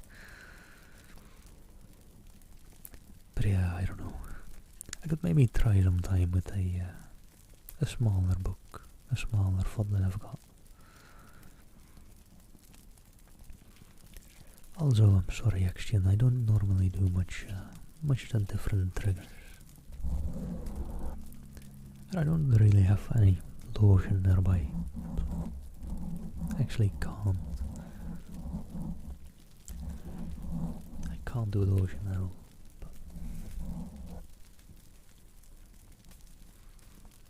Well, let me jump back into reading.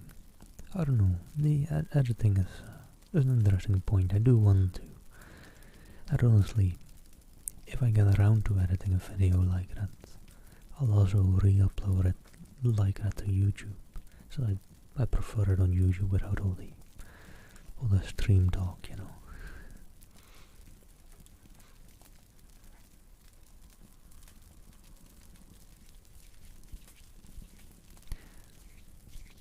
honestly, maybe I wouldn't even need to do that interesting in editing. Since on YouTube you can cut out bits of the video. So maybe I could just do it in the YouTube editor. That sounds like a chore though actually, since that editor isn't that great. Right, let me get back to that book before the lurkers get angry.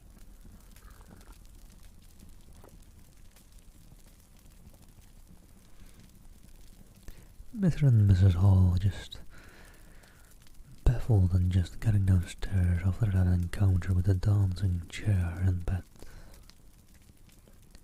They conversed with each other.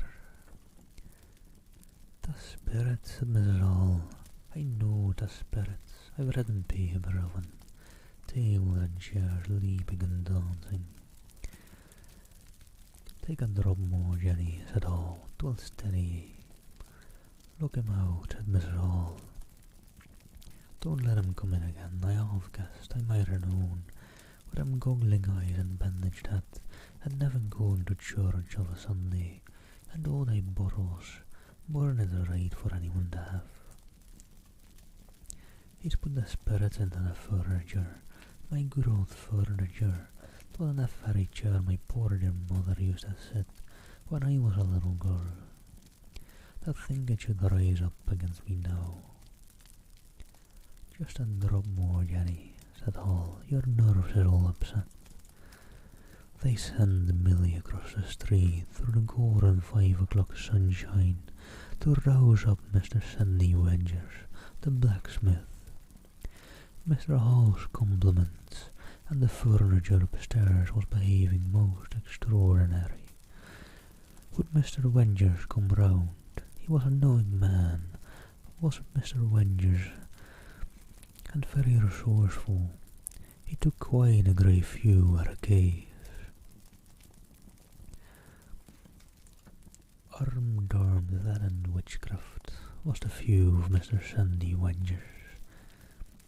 You weren't horseshoes for such gentry as he.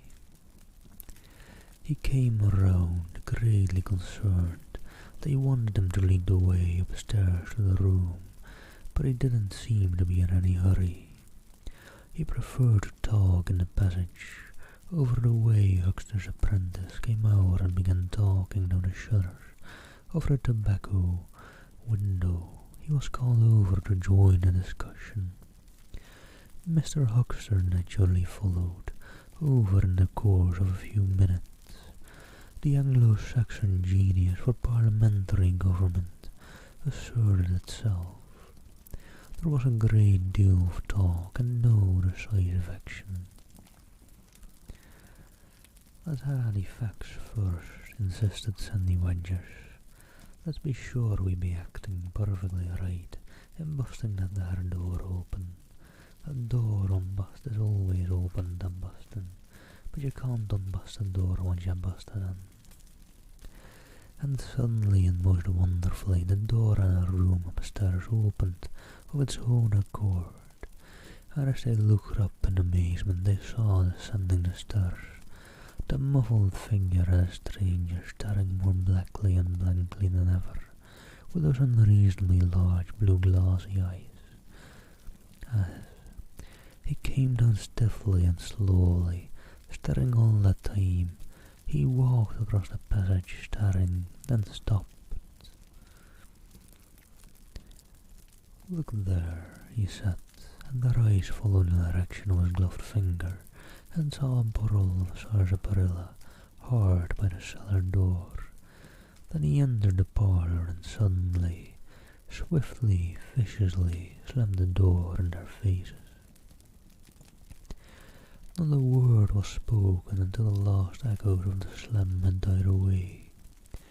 They stared at one another. Well, if I didn't like everything, said Mr. Wedgers, and left the alternative unset. I'd go in and ask about it, said Wedgers to Mr. Hall. I demand an explanation. It took some time to bring the landlady's husband up to that pitch. At last he rapped open the door and got as far as, "Excuse me," Go to the devil, said the stranger in a tremendous voice, and shut the door after you, for that brief interview terminated. Alright, quick break in between chapters. Let me see, was this done yet? I don't think it was. No, it wasn't.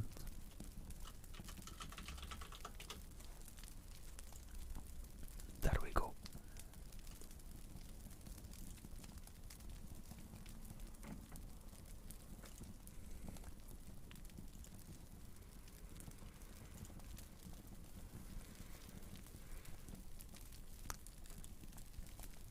Let me actually check how long chapter 7 is though, before I jump in that. That is a long one. I've got more light-headed and sleepy-headed again. Maybe I risk to start it. I'm trying to keep up, sort of. Trying to keep up. I decided to finish a chapter before doing that one though.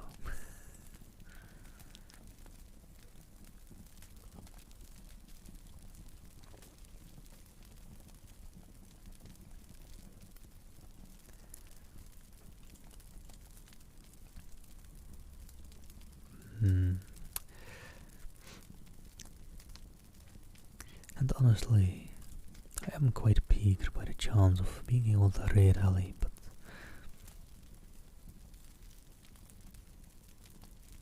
and starting this chapter will probably forgo that, unfortunately. But I'll start this chapter and I'll see.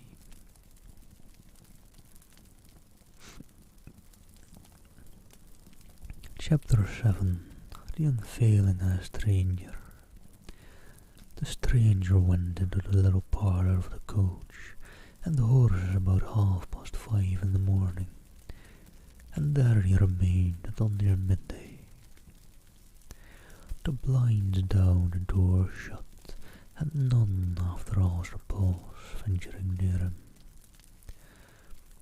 Or at time he must have fasted, thrice he rang his bell, the third time furiously and continuously.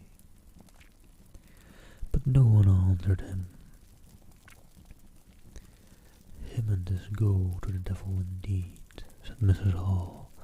Presently came an imperfect rumour of the burglary at the vicarage, and two were put together.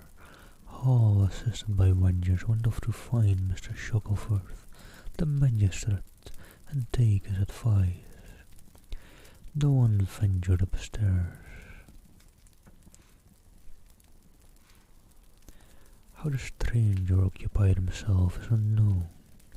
Now and then he would stride violently up and down, and twice came an outburst of curses, a tearing of paper, and a violent smashing of bottles.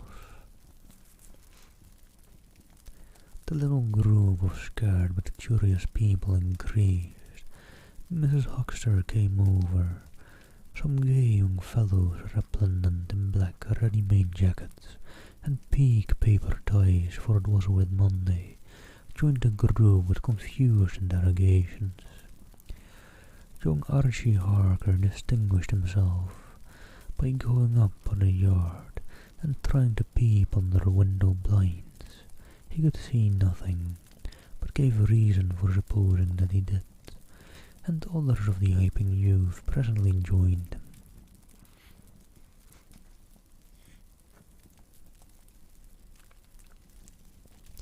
'Twas the finest of all possible Whit Mondays, and down the village street stood a row of nearly a dozen booths, a shooting gallery, and on the grass by the forge were 3 yellow and chocolate wagons, and some picturesque strangers of both sexes, putting up a coconut shy.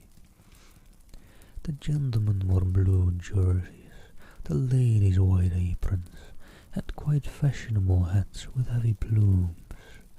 Wodger of the Purple Fawn and Mr. Jaggers the Cobbler, who also sold old second-hand, ordinary bicycles, were stretching a string of Union Jacks and the Royal Ensigns, which had originally celebrated the first Victorian Jubilee across the road. And inside, in the artificial darkness of the parlour, into which only one thin jet of sunlight penetrated, the stranger, hungry, we must suppose, and fearful, hidden in his uncomfortable wrappings, poured through his dark glasses upon his paper, or chinked his dirty little bottles, and occasionally swore savagely at the boys, audible if invisible, outside the windows. In the corner by the fireplace lay the fragments of half a dozen smashed bottles, and the pungent twang of chlorine tainted the air. So much we know from what was heard at the time, and from what was subsequently seen in the room. "Hello, Robinson, how do you do? Hope you're well."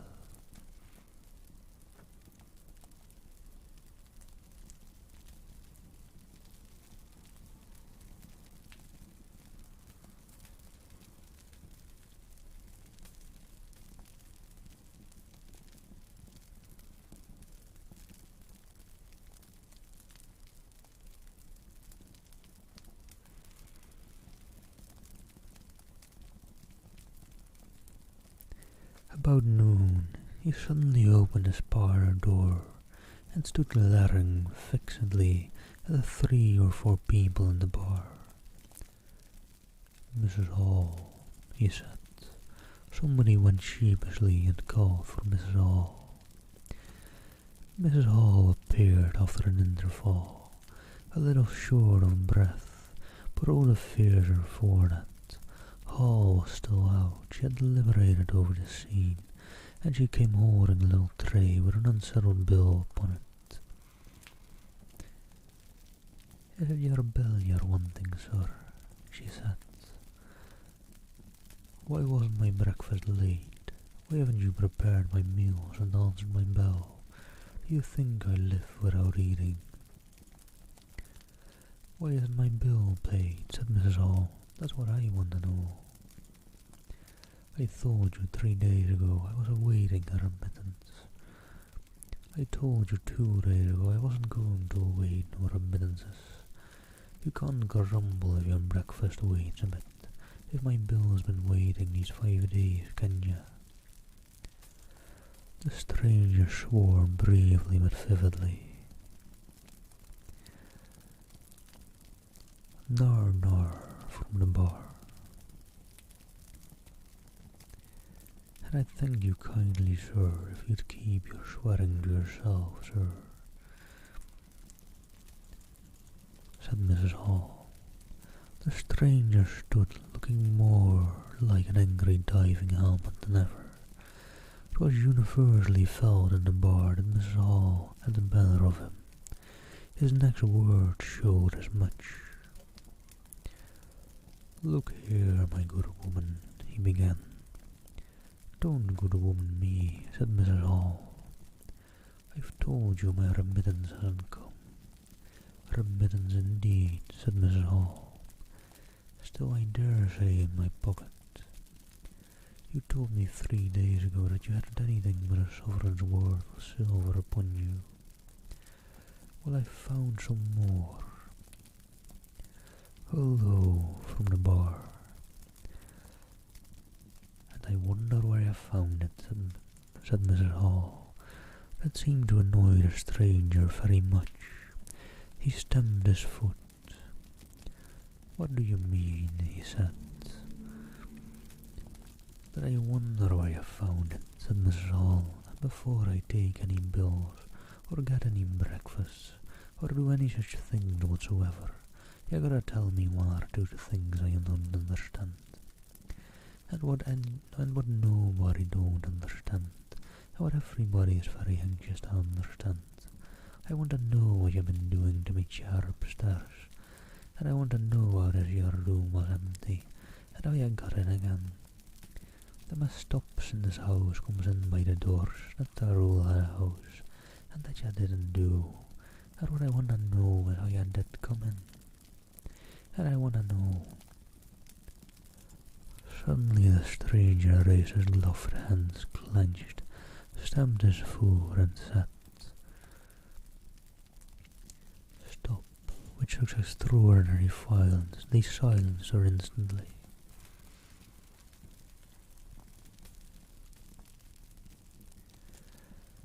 "You don't understand," he said. "Who I am or what I am, I'll show you. By heaven, I'll show you." Then he put his open palm over his face and withdrew it. The centre of his face became a black cavity. "Here," he said. He stepped forward and handed Mrs. Hall something, which she, staring at his metamorphosed face, accepted automatically. Then, when she saw what it was, she screamed loudly, dropped it, and staggered back. The nose, it was a stranger's nose, pink and shining, rolled on the floor. Then he removed his spectacles, and everyone in the bar gasped. He took off his hat and with a violent gesture tore at his whiskers and bandages. For a moment they resisted him. A flash of horrible anticipation passed through the bar.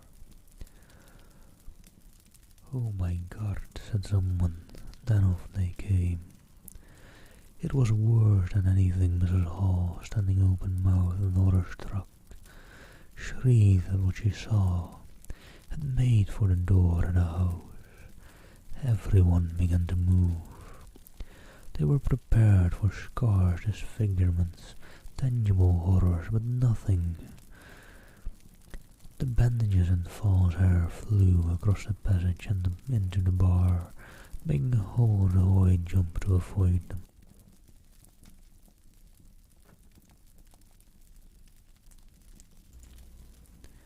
Everyone tumbled on everyone else down the steps, for the man who stood there shouting some incoherent explanation was a solid gesticulating figure up to the coat collar of him, and then nothingness.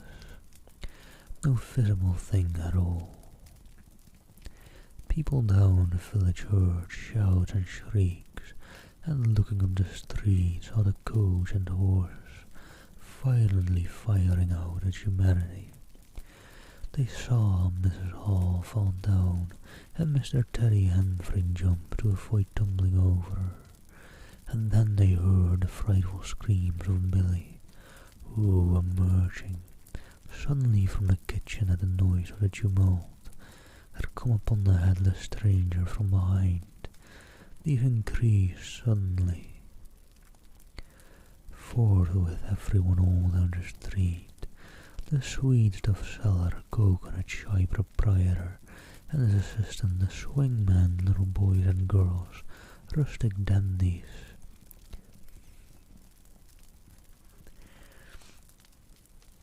smart wenches, smocked elders, and the prone gypsies began running towards the inn, and in a miraculously short space of time, a crowd of perhaps 40 people in the rhythm, rapidly increasing, swayed and hooted and inquired, and exclaimed and suggested in front of Mrs. Hall's establishment.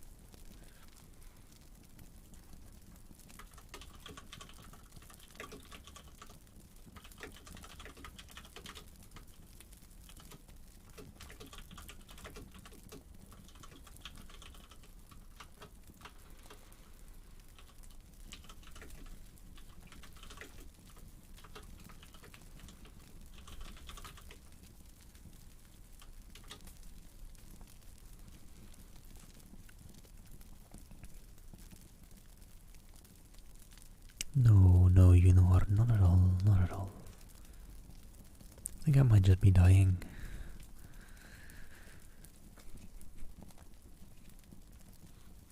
I mean, to be fair, the invisible man in the book is entirely invisible, but I figured that wouldn't make for a good for that greatest. I mean, maybe I'll do that for the last chapter since I slowly turned down the opacity a couple of times in between chapters already.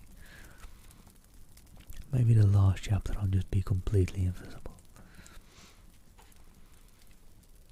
Just for fun. It will make for a great view of the video since this background is not moving at all.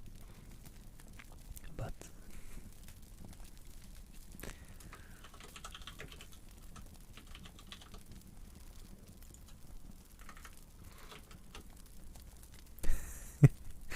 anyone that might comment color, they would be confused as hell.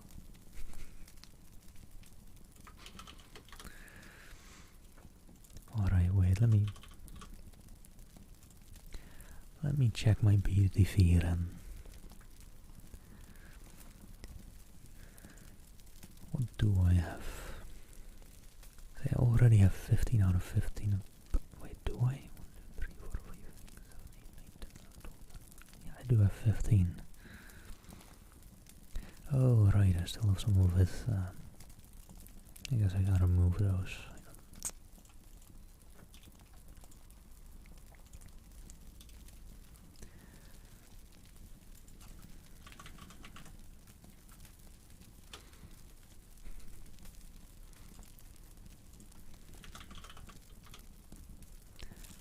Alright, hold on, small intermission, there you go. Wait, I'll have to refresh as well. I mean, everyone will have to refresh to see it, I suppose, but... And maybe beta feed takes some time to update. Well, alright then.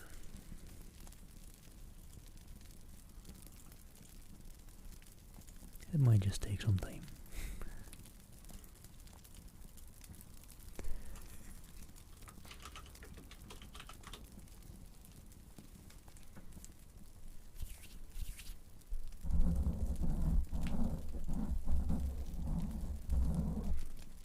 Alright. I'll jump back into that.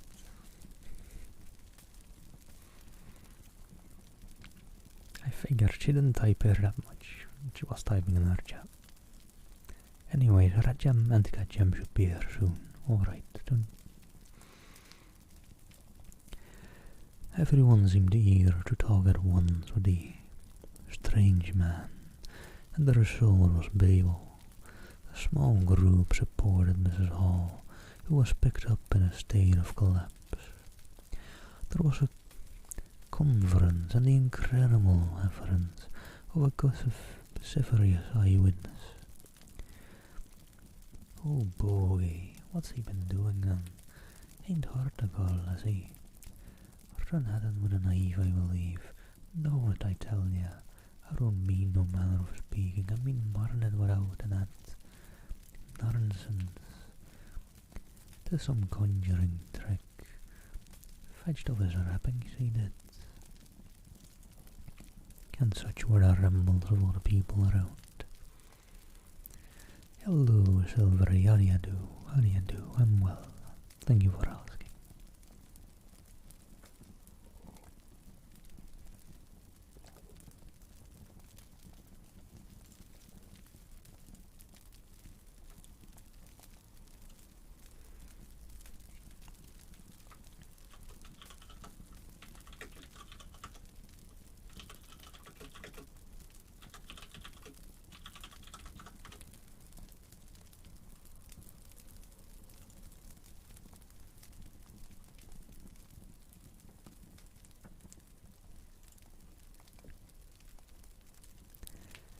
In a struggle as to see in through the open door, the crowd formed itself into a straggling wedge,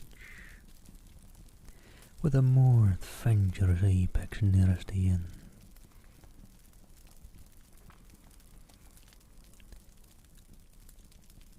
He stood for a moment.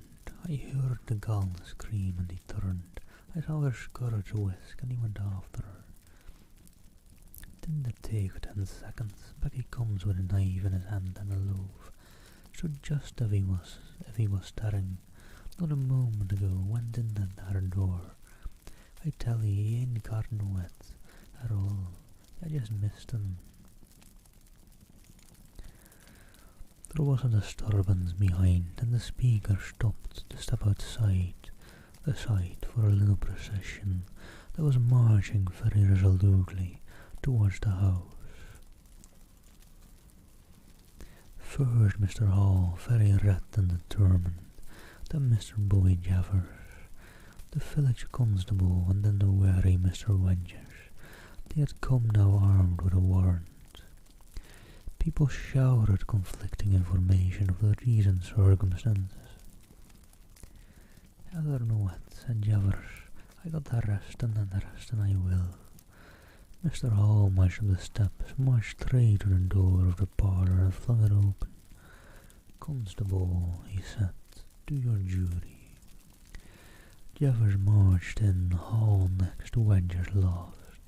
They saw in the dim light a headless figure facing them, with a gnawed crust of bread in one gloved hand and a chunk of cheese in the other. That's him, said Hall. What the devil is this? Came in a tone of angry expostulation from above the collar of the figure. You're a damned rum customer, mister, said Mr. Javers, but I don't know what. The warrant says body, and jury's jury. Keep off, said the figure, starting back. Abruptly he whipped down the bread and cheese, and Mr. Hall just grabbed a knife on the table in time to save it. Off came the stranger's left glove, and was slapped in Javers' face. In another moment Javers, cutting short some statement concerning a warrant, had gripped him by the handless wrist and caught his invisible throat.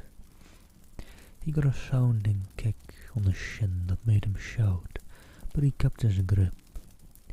Hall sent the knife sliding along the table to Wedgers, who acted as goalkeeper for the offensive, so to speak, and then stepped forward as Javers and the stranger swayed and staggered towards him, clutching and hitting him. A chair stood in the way and went aside with a crash as they came down together. Get the feet, said Javers between his teeth. Mr. Hall, endeavouring to act on instructions, received a sounding kick in the ribs that disposed of him for a moment, and Mr. Wedger, seeing the decapitated stranger had rolled over and got the upper side of Javers, retreated towards the door, knife in hand, and so collided with Mr. Huckster and the Sidderbridge Carter, coming to the rescue of law and order. At the same moment, down came 3 or 4 bottles from a chiffonier and shot a web of pungency into the air of the room.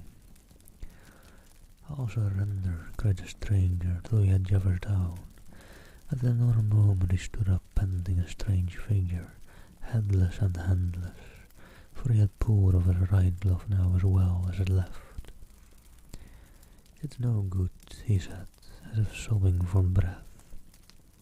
It was the strangest thing in the world to hear that voice, coming as if out of empty space, but as Sussex peasants are perhaps the most matter-of-fact people under the sun. Javers got up also and produced a pair of handcuffs. Then he stared. I say, said Javers, brought up short by a dim realization of the incongruity of the whole business. Darn it, I can't use him as I can see. The stranger ran his arm down his waistcoat, and as if by a miracle the buttons to which his empty sleeve pointed became undone. Then he said something about his shin and stooped down. He seemed to be fumbling with his shoes and socks. Why, said Huckster suddenly, that's not a man at all, it's just empty clothes. Look, you can see down his collar and the linings of his clothes. I could put my arm. He extended his hand, it seemed to meet something in mid-air, and he drew it back with a sharp exclamation. I wish you'd keep your finger out of my eye, said the aerial voice, in a tone of savage expostulation. The fact is, I'm all here, head, hands, legs, and all the rest of it, but it happens I'm invisible. 'Tis a confounded nuisance, but I am. That's no reason why I should be poked to pieces by every stupid bumpkin in Iping, is it? The suit of clothes, now all unbuttoned and hanging loosely upon its unseen supports, stood up, arms akimbo. Several others of the menfolk had now entered the room, so that it was closely crowded. Invisible, eh? Said Huckster, ignoring the stranger's abuse. Whoever heard the likes of that? Tonon, je mera, cadmian.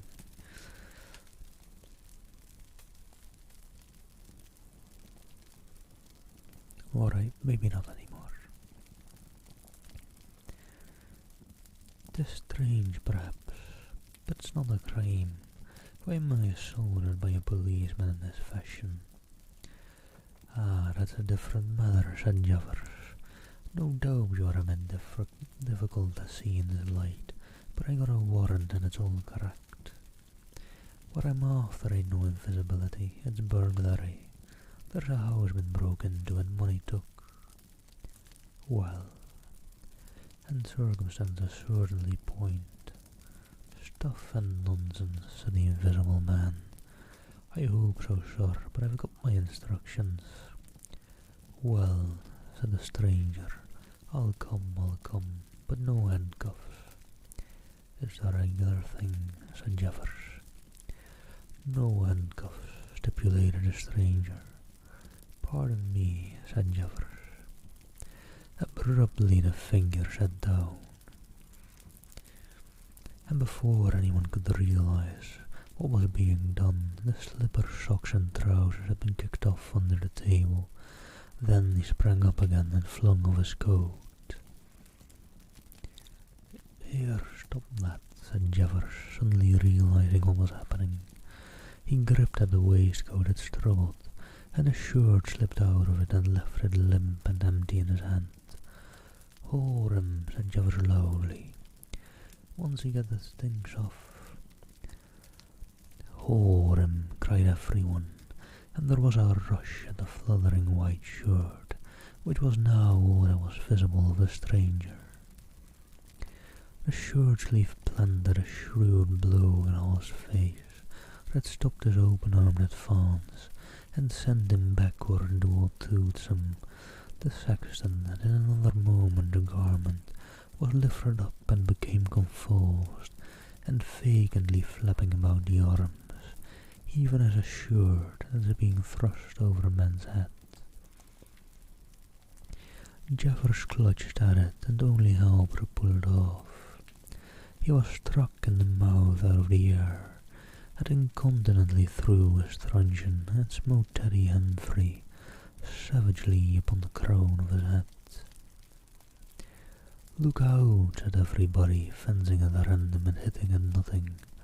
Hold him, shut the door, don't let him loose, I got something, here he is. A perfect babel of noises they made. Everybody, it seemed, was being hit all at once, and Sandy Wedgers knowing as ever, and his wits sharpened by a frightful blow in the nose, reopened the door and let her out. The others following incontinently were jammed for a moment in the corner by the doorway. The hitting continued. Phipps, the Unitarian, had a front tooth broken, and Henfrey was injured in the cartilage of his ear. Jeffers was struck under the jaw, and turning, caught at something that intervened between him and Huckster in the melee, and prevented their coming together. He felt a muscular chest, and in another moment the whole mass of struggling, excited men shot out into the crowded hall. I got him, shouted Jeffers, choking and reeling through them all, and wrestling with purple face and swelling veins against his unseen enemy. Men staggered right and left as the extraordinary conflict swayed swiftly towards the house door and went, swelling veins against his unseen enemy. Men staggered right and left as the extraordinary conflict swayed swiftly towards the house door and went spinning down the half-risen steps of the inn. Javers cried in a strangled voice, holding tight nevertheless, and making play with his knee, spun round, and fell heavily undermost with his head on the gravel. Only then did his fingers relax. There were excited cries of "Hold him, invisible," and so forth, and a young fellow, a stranger in the place whose name did not come to light, rushed in at once, caught something, missed his hold, and fell over a constable's prostrate body. Halfway across the road, a woman screamed as something pushed by her. A dog kicked apparently, yelped and ran howling into the huckster's yard, and with that the transit of the invisible man was accomplished. For a space, people stood amazed and gesticulating, and then came panic, and scattered them abroad through the village as a gust scatters dead leaves. But Jeffers lay quite still, face upward and knees bent, at the foot of the steps of the inn.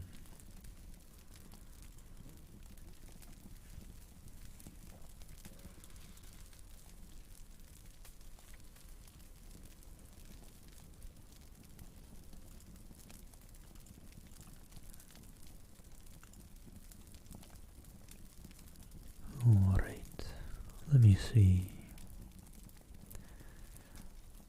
This next chapter is a very short chapter, but I think I'll do this one and then end there. I'm getting a bit more lightheaded again, and I'm still very sleepy. So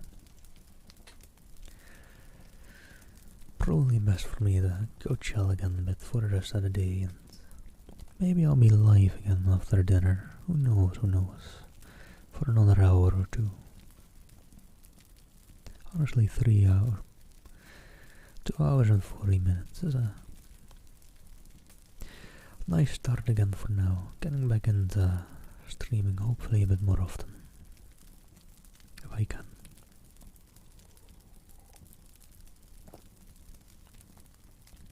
But right, there's one paragraph chapter. Let me quickly do that, why not? Chapter 8, In Transit.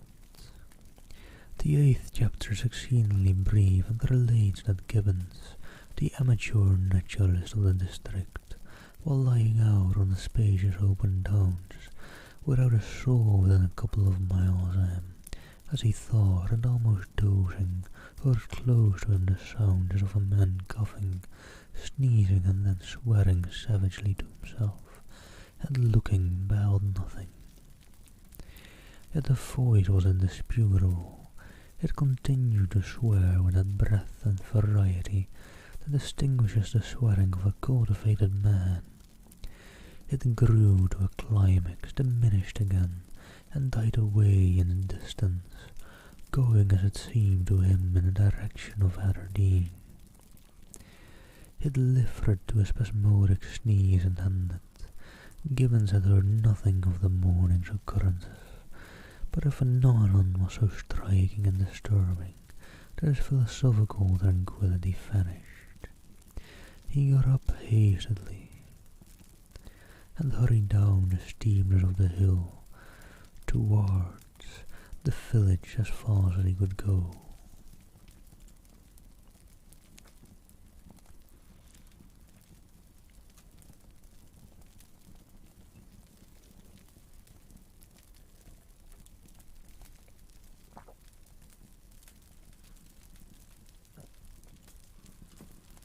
And alright.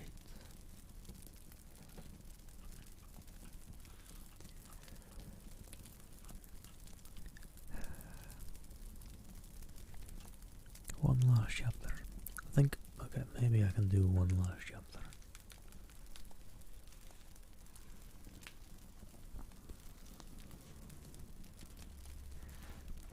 Chapter 10. Mr. Thomas Marvel. You must picture Mr. Thomas Marvel as a person of copious flexible visage, a nose of cylindrical protrusion, a liquorish, ample, fluctuating mouth, and a beard of bristling eccentricity. His figure inclined to one point, his short limbs accentuated his inclination. He wore a furry silk hat and the frequent substitution of twine and shoelaces for buttons, apparent at the critical points of his costume, marked a man essentially bachelor. Mr. Thomas Marvel was sitting with his feet in a ditch by the roadside, over the down, towards Aberdeen, about a mile and a half out of Iping. His feet, save for socks of irregular open work, were bare. His big toes were broad and pricked like the ears of a watchful dog. In a leisurely manner, he did everything in a leisurely manner. He was contemplating trying on a pair of boots. They were the soundest boots he had come across for a long time, but too large for him, whereas the ones he had were in dry weather a very comfortable fit, but too thin-soled for damp. Mr. Thomas Marvel hated roomy shoes, but then he hated damp. He had never properly thought out which he hated most, and it was a pleasant day and there was nothing better to do. So he put the 4 shoes in a graceful group on the turf and looked at them, and seeing them there among the grass and springing agrimony, it suddenly occurred to him that both pairs were exceedingly ugly to see. He was not at all startled. Roland. And thank you for the follow, Lorish. Thank you. He was not at all startled by a voice behind it.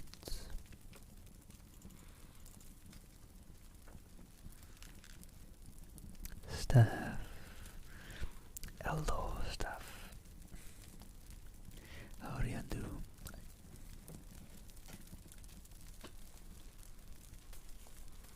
Guess I'll have to man up and stream a bit longer today then. Or what? Stream more right now. I was planning on streaming longer today, but I was thinking of maybe chilling in a bit. But I'll do a couple more chapters at the least. Staff and welcome raiders. Hope you had a lovely, lovely stream. How do you do?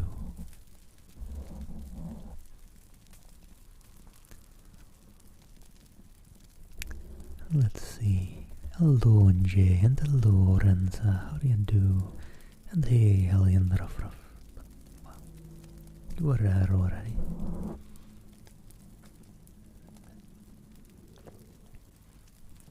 Hello, Larknoznheimer. How are you doing? Thank you for the follow. And Steph, thank you again for a lovely raid. Hope you're doing well. Much love to you. Hope stream went well. I didn't catch any ad today, unfortunately. I'm glad I catched a lot of the stream yesterday. That was fun. Some fun reading.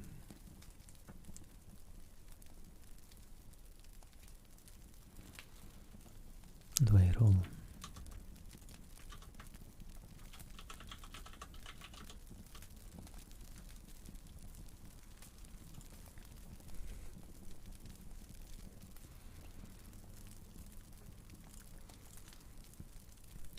Alright, and for anyone just going, oh, and hello stuff. Thank you for continuing your support. Thank you for the resub. 3 months already. Hope you're doing well. Hello, hello.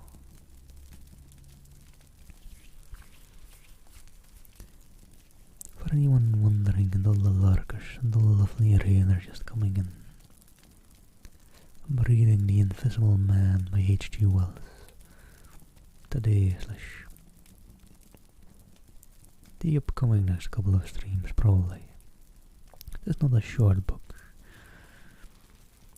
And the Cardi finding okay, and the Girth. Thank you for the follows, hope you're well. But, well, there's not that much to explain about the book actually, I suppose. The title says a lot. It is mainly about an invisible man. Hey, Miss Kauriandu, hope you're well.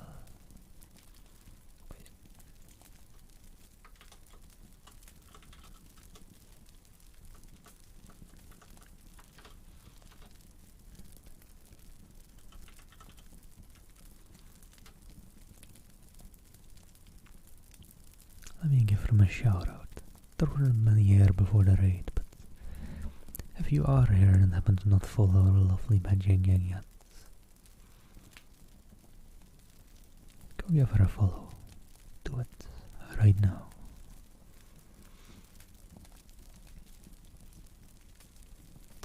And, yeah, I'm just trying to think real quick. I think the book is about to go on over and do a bit different part of the book. We kind of just finished a section, I feel. And the start of this chapter, we just started with a man, Mr. Thomas Marvel, traveling. And it was just about to be, or well, it was just about not to be at all, startled by a voice behind him. So he just put down his 2 sets of boots and was looking over them in deliberation.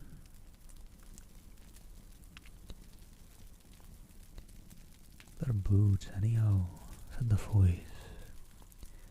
They are charity boots, said Thomas Marvel, with his hat on one side regarding them distastefully. And which is the ugliest pair in the whole blessed universe? I'm darned if I know. Said the voice. I've worn worse, in fact I've worn none, but none so audacious ugly, if you allow the expression. I've been catching boots in particular for days, because I was sick at 'em. They're sound enough, of course, but a gentleman on tramps eats such a thundering lot of his boots. And if you'll believe me, I've raised nothing in the whole blessed country, try as I would, but them, look at 'em, and a good country for boots too, in a general way. But 'tisn't just my promiscuous luck. I've got my boots in this country 10 years or more, and then they treat you like this. "'Tis a beast of a country," said the voice, "and pigs for people." "Ain't it?" said Mr. Thomas Marvel. "Lord, but them boots, it beats it."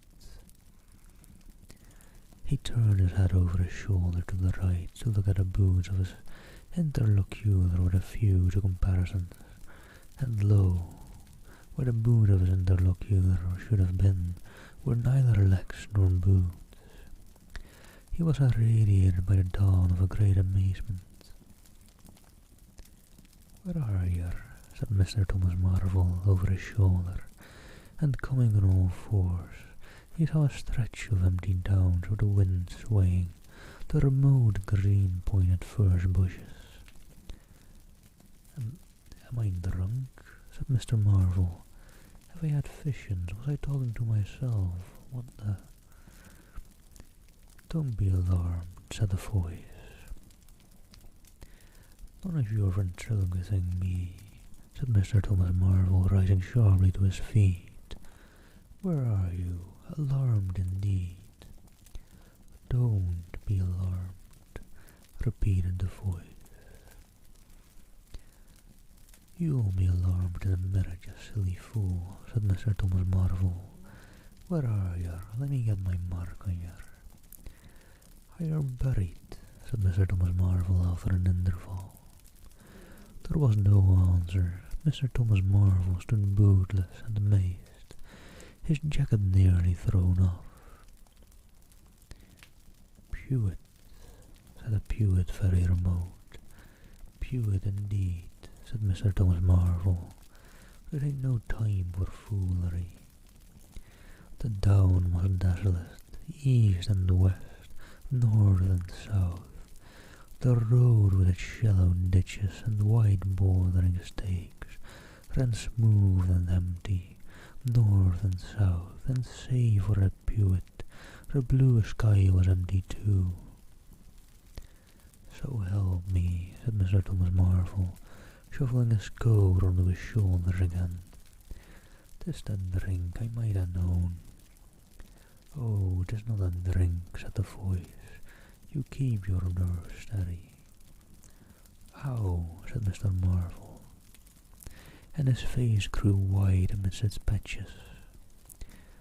It's the drink, his lips repeated noiselessly.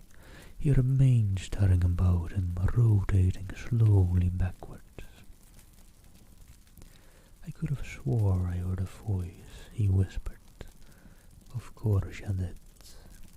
It's there again, said Mr. Marvel, closing his eyes and clasping his hand on his brow with a tragic gesture. He was suddenly taken by the collar and shaken violently, and left more dazed than ever. Don't be a daft fool, said the voice. I'm off my blooming chump, said Mr. Marvel. 'Tis no good, it's fretting about them blasted boots. I'm off my blessed blooming chump or its spirits. Neither one thing nor the other, said the voice. Listen. Chump, said Mr. Marvel. 1 minute, said the voice, penetratingly tremulous with self-control. Well, said Mr. Marvel, with a strange feeling of having been ducked in the chest by a finger.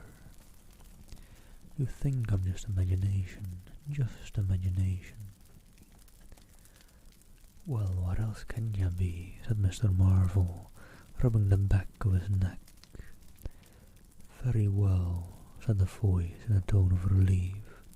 I'm going to throw flints at you till you think differently. But where are you? The voice made no answer. Whisk came a flint, apparently out of the air, and missed Mr. Marvel's shoulder by a hair's breadth.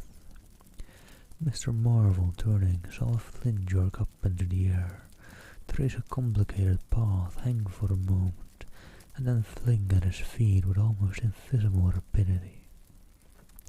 He was too amazed to dodge. Whiz it came and ricocheted from a bare toe into the ditch.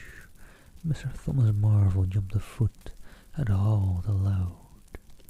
Then he started to run, tripped over an unseen obstacle, and came head over heels into a sitting position. Now, said the voice, as a third stone curved upward and hung in the air of the tramp. Am I imagination?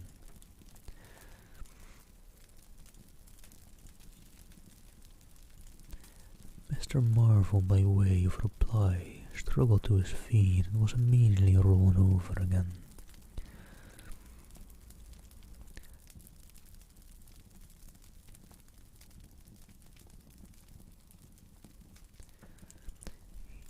He lay quiet for a moment. If you struggle any more, said the voice, I shall throw the flint at your heads. And hello, brute force, thank you for the follow. Hope you're well.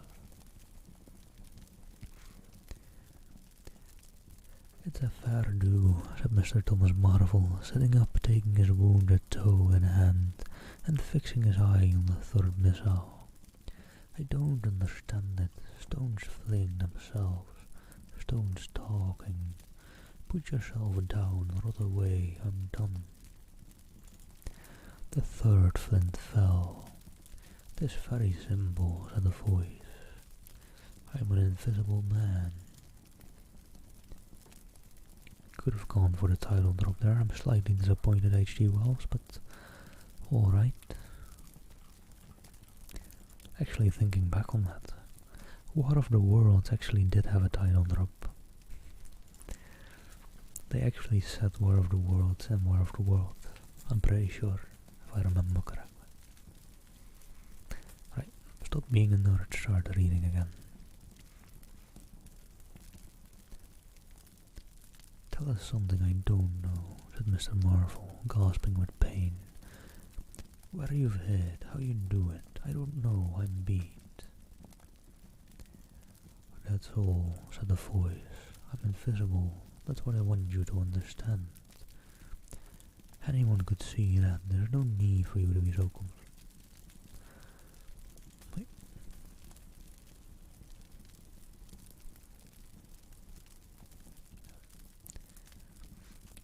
There's no need for you to be so confounded impatient, mister. Now then, give us a notion. How are you hit? Sorry, I wasn't sure whether it was actually Mr. Marvel talking or not. I'm invisible, that's the great point. And what I want you to understand is this. But whereabouts? Interrupted Mr. Marvel. Right here, 6 yards in front of you. Oh come, I ain't blind. You'll be telling me the next you're just thin air. I'm not one of your ignorant tramps. Yes, I am thin air. You're looking through me. What? Ain't there any stuff to ya? Foxat, what is it? Jabber, isn't that? I'm just a human being, solid, needing food and drink, needing covering too, but I'm invisible, you see. Invisible, simple ID, invisible. What? A real like? Yes, a real. Let's have a hand of you, said Marvel. If you are real, it won't be so darn out of the way like then, Lord. He said, how you made me jump, gripping me like that. He felt the hand that had closed around his wrist with his disengaged fingers, and his fingers went timorously up the arm, patted the muscular chest, and explored the bearded face. Marvel's face was astonishment. I'm dashed, he said. If it is don't beat cockfighting most remarkable, and there I can see a rabbit clean through ya, out of a mile away. Not a bit of ya visible except. He scrutinized the apparently empty space cleanly. You haven't been eating bread and cheese, he asked, holding the invisible arm. You're quite right, and it's not quite assimilated into the system. Ah, said Mr. Marvel, sort of ghostly though. Of course, yours isn't half so wonderful as you think. It's quite wonderful enough for my mother to want, said Mr. Thomas Marvel. How you manage it, how to do this is done. It's too long a story, and besides. Oh, I tell ya, the whole business fairly beats me, said Mr. Marvel. What I want to say at present is this. I need help, I have come to that. Wait, there's the invisible man actually. Also, sensation, thank you for the follow, hope you're well. What I want to say at present is this. I need help. I've come to that. I came upon you suddenly and I was wandering mad with rage, naked, impotent. I could have murdered, and I saw you. Lord, said Mr. Marvel. I came up behind you, hesitated, went on. Mr. Marvel's expression was eloquent. Then stopped. Here, I said, is an outcast like myself. This is the man for me. So I turned back and came to you and... Lord, said Mr. Marvel, but I'm all in a tizzy. May I ask how is it? and what you may be requiring in the way of help invisible. I want you to help me get clothes and shelter, and then, with other things, I've left them long enough if you won't, well, but you will, must. Look here, said Mr. Marvel, I'm too flabbergasted. Don't knock me about any more and leave me go. I must get steady a bit, and you've pretty near broken my toe. It's all so unreasonable, empty towns, empty sky, nothing visible for miles except the bosom of nature. And then comes a voice out of heaven and stones, and the fist, the Lord. Ah, pull yourselves together, said the voice, for you have to do the job I've chosen for you.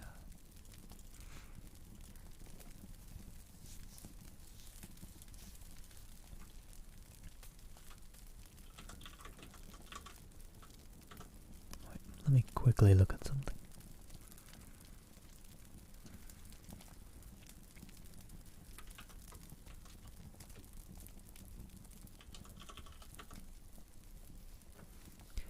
Oh, right, I've heard about that book, Shoryuku. I'm pretty sure. I've not read that one, have I? No, I'm pretty sure I haven't. Let me see real quick.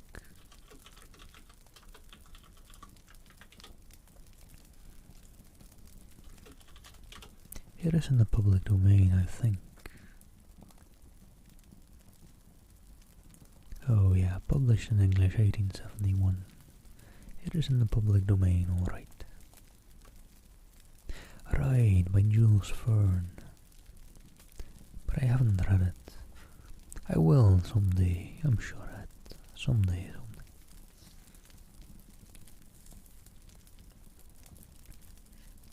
Right, let me see, sorry. I veered off for a second there.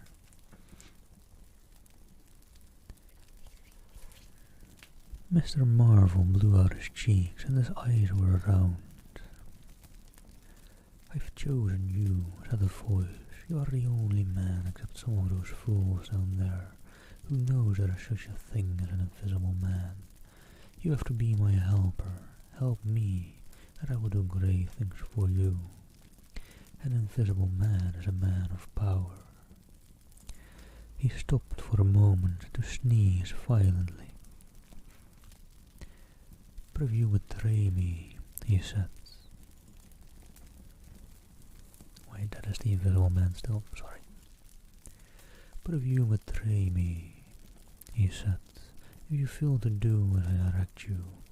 He paused and tapped Mr. Marvel's shoulder smartly. Mr. Marvel gave a yelp of terror at the touch. I don't want to betray you, said Mr. Marvel, edging away from the direction of the fingers. Don't you go thinking that whatever you do, all I want to do is to help you. Just tell me what I got to do. Whatever you want done, that I'm most willing to do. And nice, very nice. I'm seeing some of the very suspenseful writing by H.G. Wells in this as well. He had a chapter in The War of the Worlds, wherein basically the main character with another guy was trapped inside a house and there were a lot of aliens all about. And yeah, they lived there for about 14 days, and the H.G. Wells wrote very nicely in those couple of chapters that detailed that, I feel. He's very good at writing suspenseful bits, basically.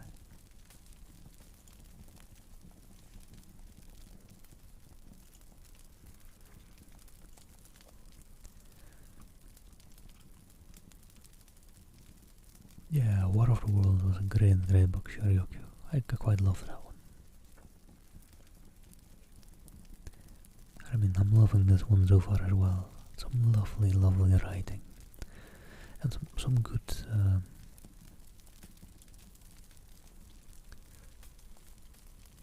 What did I just call it?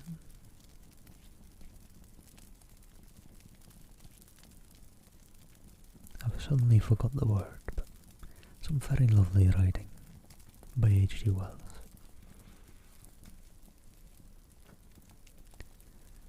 Anyhow, Chapter 10, Mr. Marvel's Visit to Iping.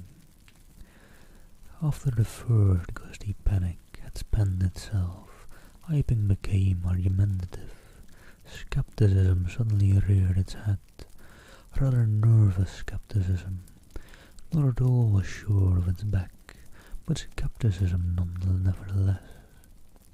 It is so much easier not to believe in an invisible man, and those who had actually seen him dissolve into air, or felt the strength of his arm, could be counted on the fingers of two hands.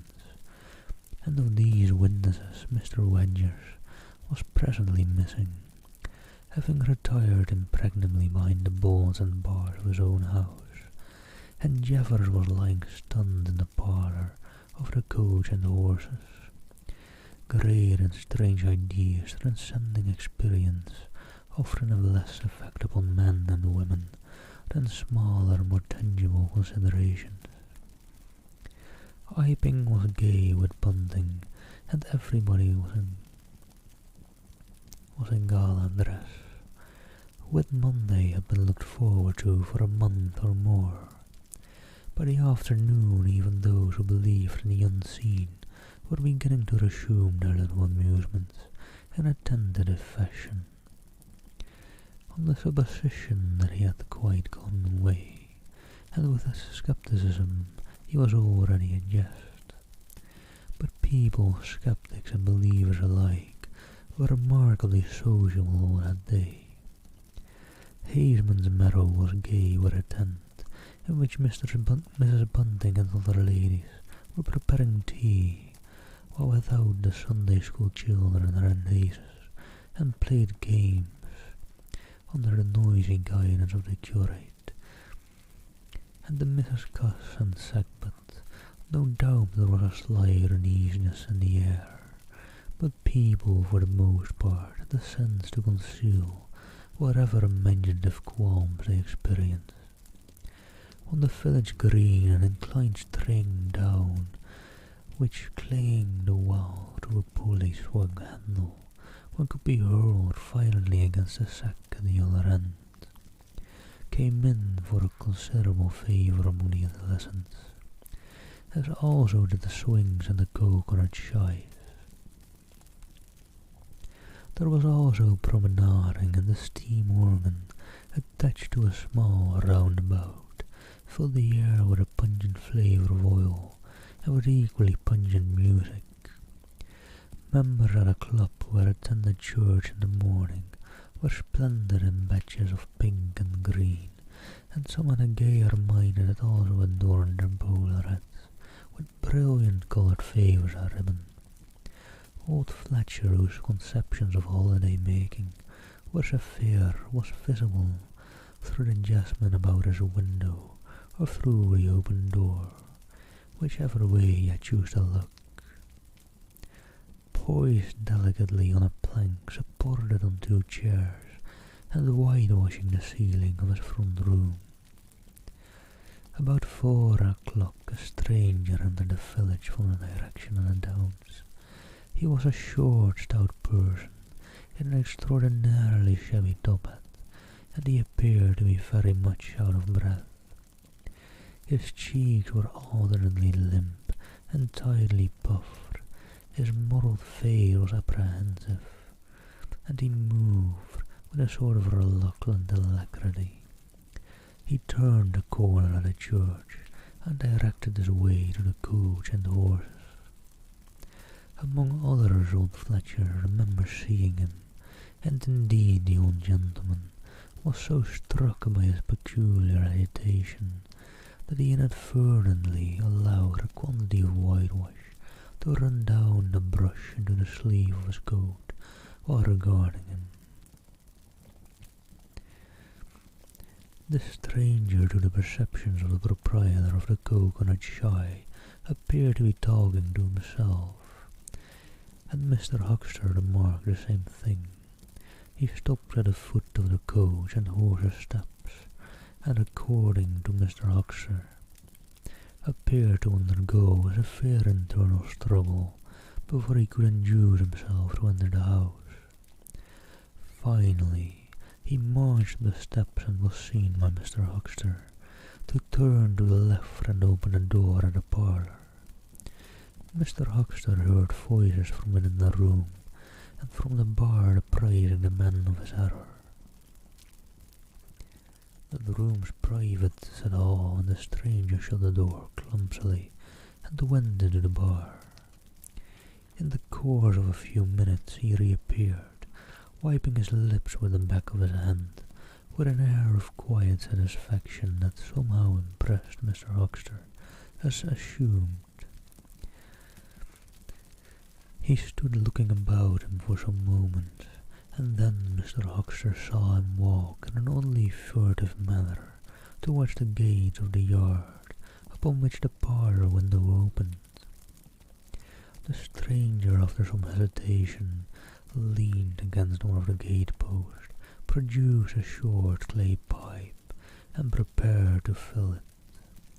His fingers trembled while doing so. He lit it clumsily, and folding his arms began to smoke in a languid attitude, an attitude which his occasional glances up the yard altogether belied.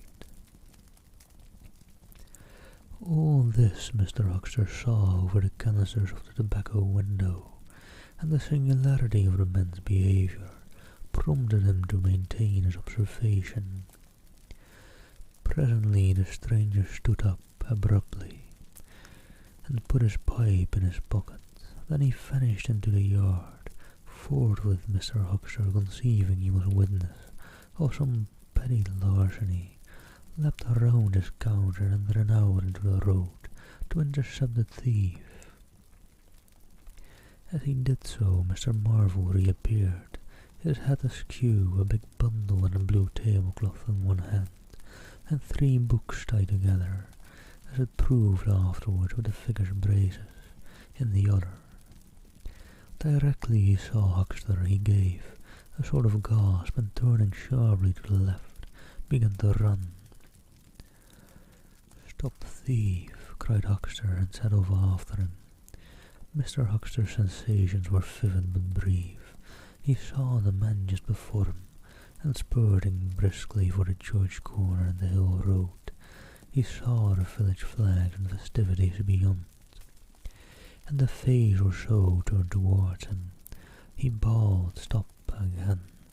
He had hardly gone 10 strides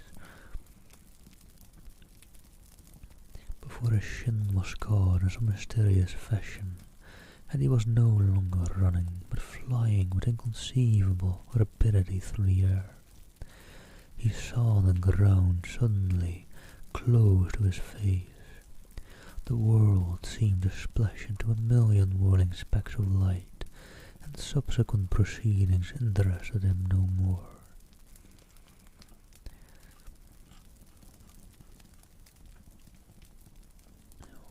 Let me see.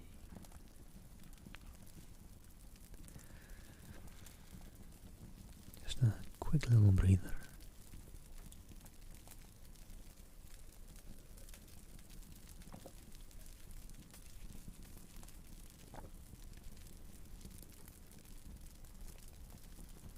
I'm just thinking, actually kind of proud of myself. I've not had any full breaks yet. Just drinking or breathing breaks from the reading, but no breaks when I have had to leave for a bit. Either to grab water or the likes. And I normally do that about every 2 hours. Actually proud of myself not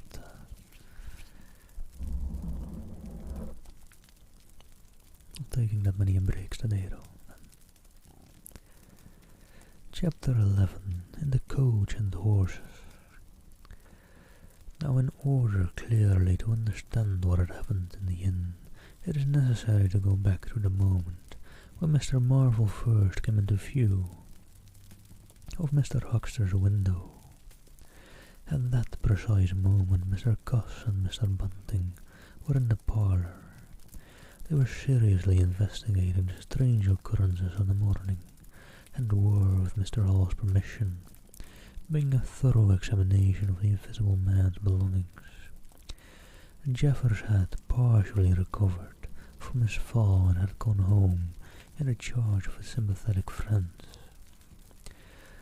The stranger's scattered garments had been removed by Mrs. Hall and the room tidied up. And on the table under the window where the stranger had been wont to work, Gus had hit almost at once on 3 big books in manuscript labelled Diary. Diary, said Gus, putting the 3 books on the table. Now, at any rate, we shall learn something. The figure stood with his hands on the table. Diary, repeated Gus, sitting down, putting 2 volumes to support the 3rd and opening it. No name on the flyleaf, bother, cipher and figures. The figure came round to look over his shoulder. Gus turned the pages over with a face suddenly disappointed. Dear me, it's all cipher, Bunting. There are no diagrams, asked Mr. Bunting, no illustrations throwing light.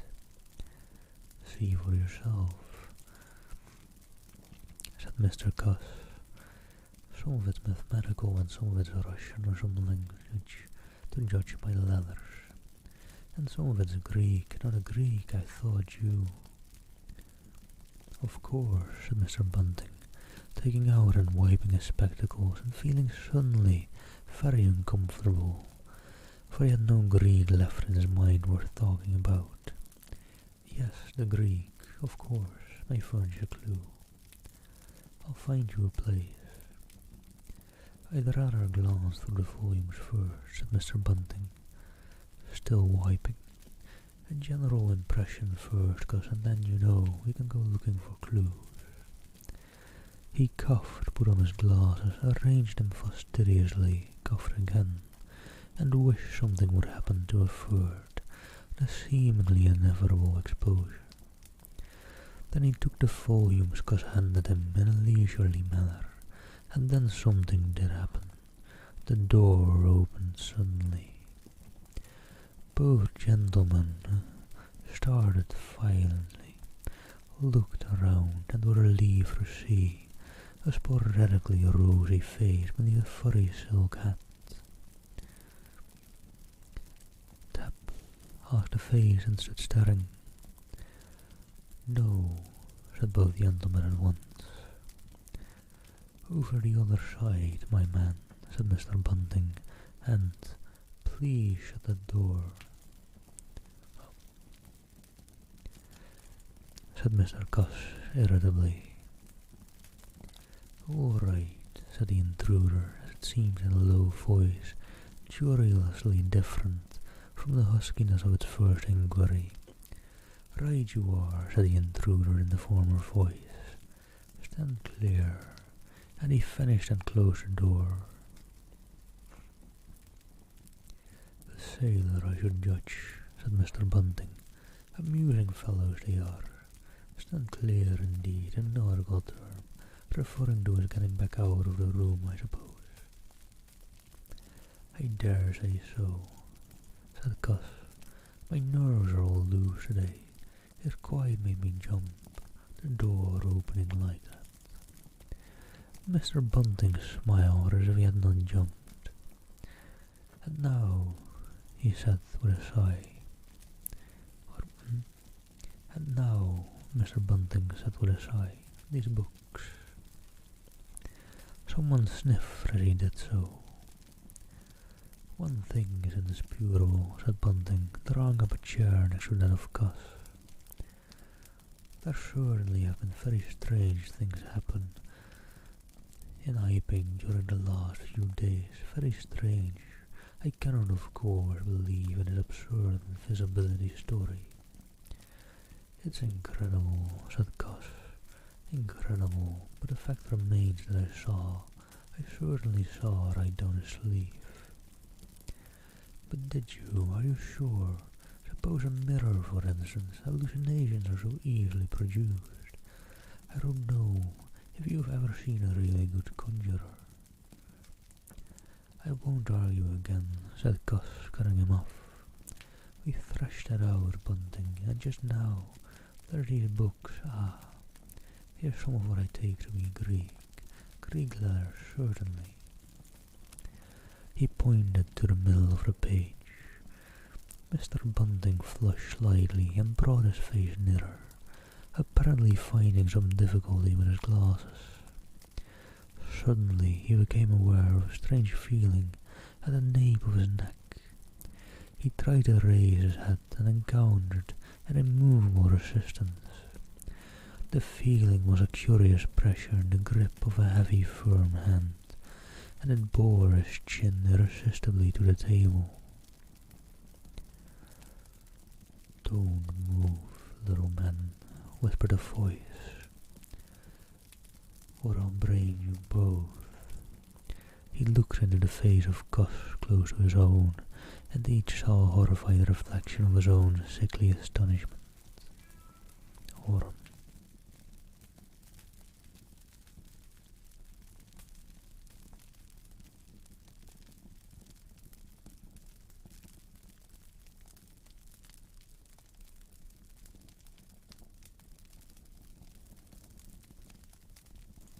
Alright, sorry. Someone was meowing loudly, and they might continue again.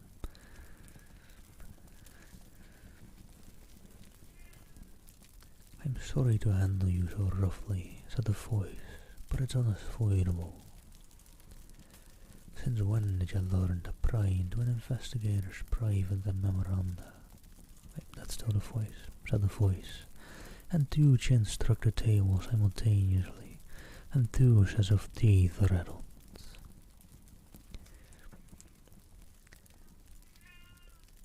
Hold on.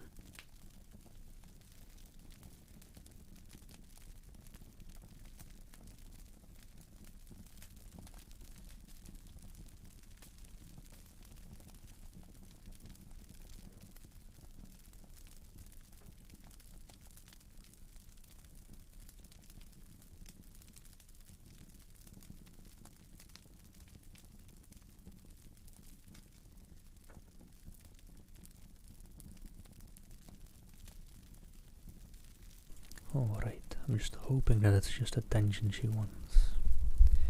If it's food, which it shouldn't be, but it could be. And she might continue meowing until I have to keep my mouse on the mute button.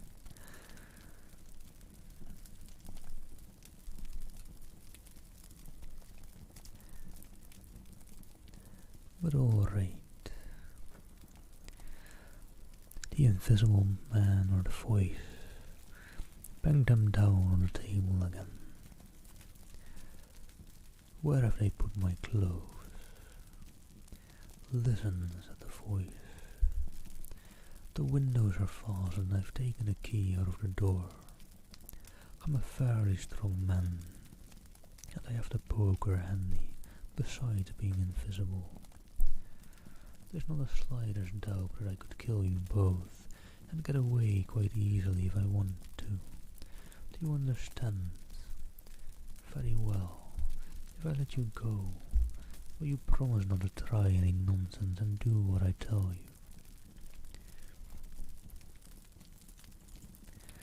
The vicar and the doctor looked at one another, and the doctor pulled a face. "Yes," said Mr. Bunting, and the doctor repeated it. Then the pressure on the necks relaxed, and the doctor and the vicar sat up, both very red in the face and wriggling their heads. "Please keep sitting where you are," said the invisible man. "Here's the poker, you see." "When I came into this room," continued the invisible man, after presenting the poker to the tip of the nose of each of his visitors, "I did not expect to find it occupied. and I expected to find, in addition to my books of memoranda, an outfit of clothing. Where is it? No, don't rise. I can see it's gone now, just at present though. The days are quite warm enough for an invisible man to run about stark. Not evenings. The evenings are quite chilly. I want clothing and other accommodation, and I must also have those 3 books. And that's the end of that chapter. Let me see. The next chapter is very long, and I am getting a bit more lightheaded again, probably lack of sleep.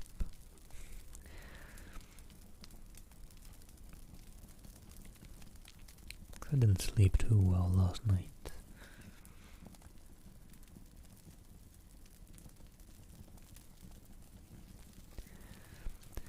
And Kamal, thank you for the follow, but I'm sorry to say I'm about to head off. Getting a bit lightheaded and I'm very sleepy, so probably gonna chill for a bit, and my cat wants attention, so it seems. So I'll give her some of that. So I'll start her raid on over, and she's luckily still alive.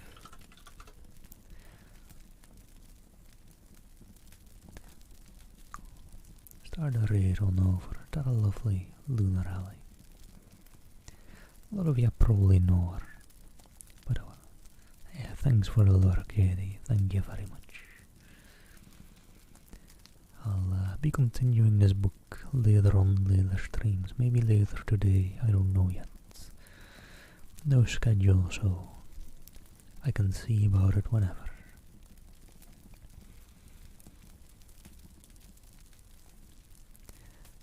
But yeah, I'll have to go about my day for a bit now. Take care all. I'll be over at Ellie's quite a bit too still. For however long she's still alive. She might not be alive too long. Let me grab my headset actually before I hit the right now button.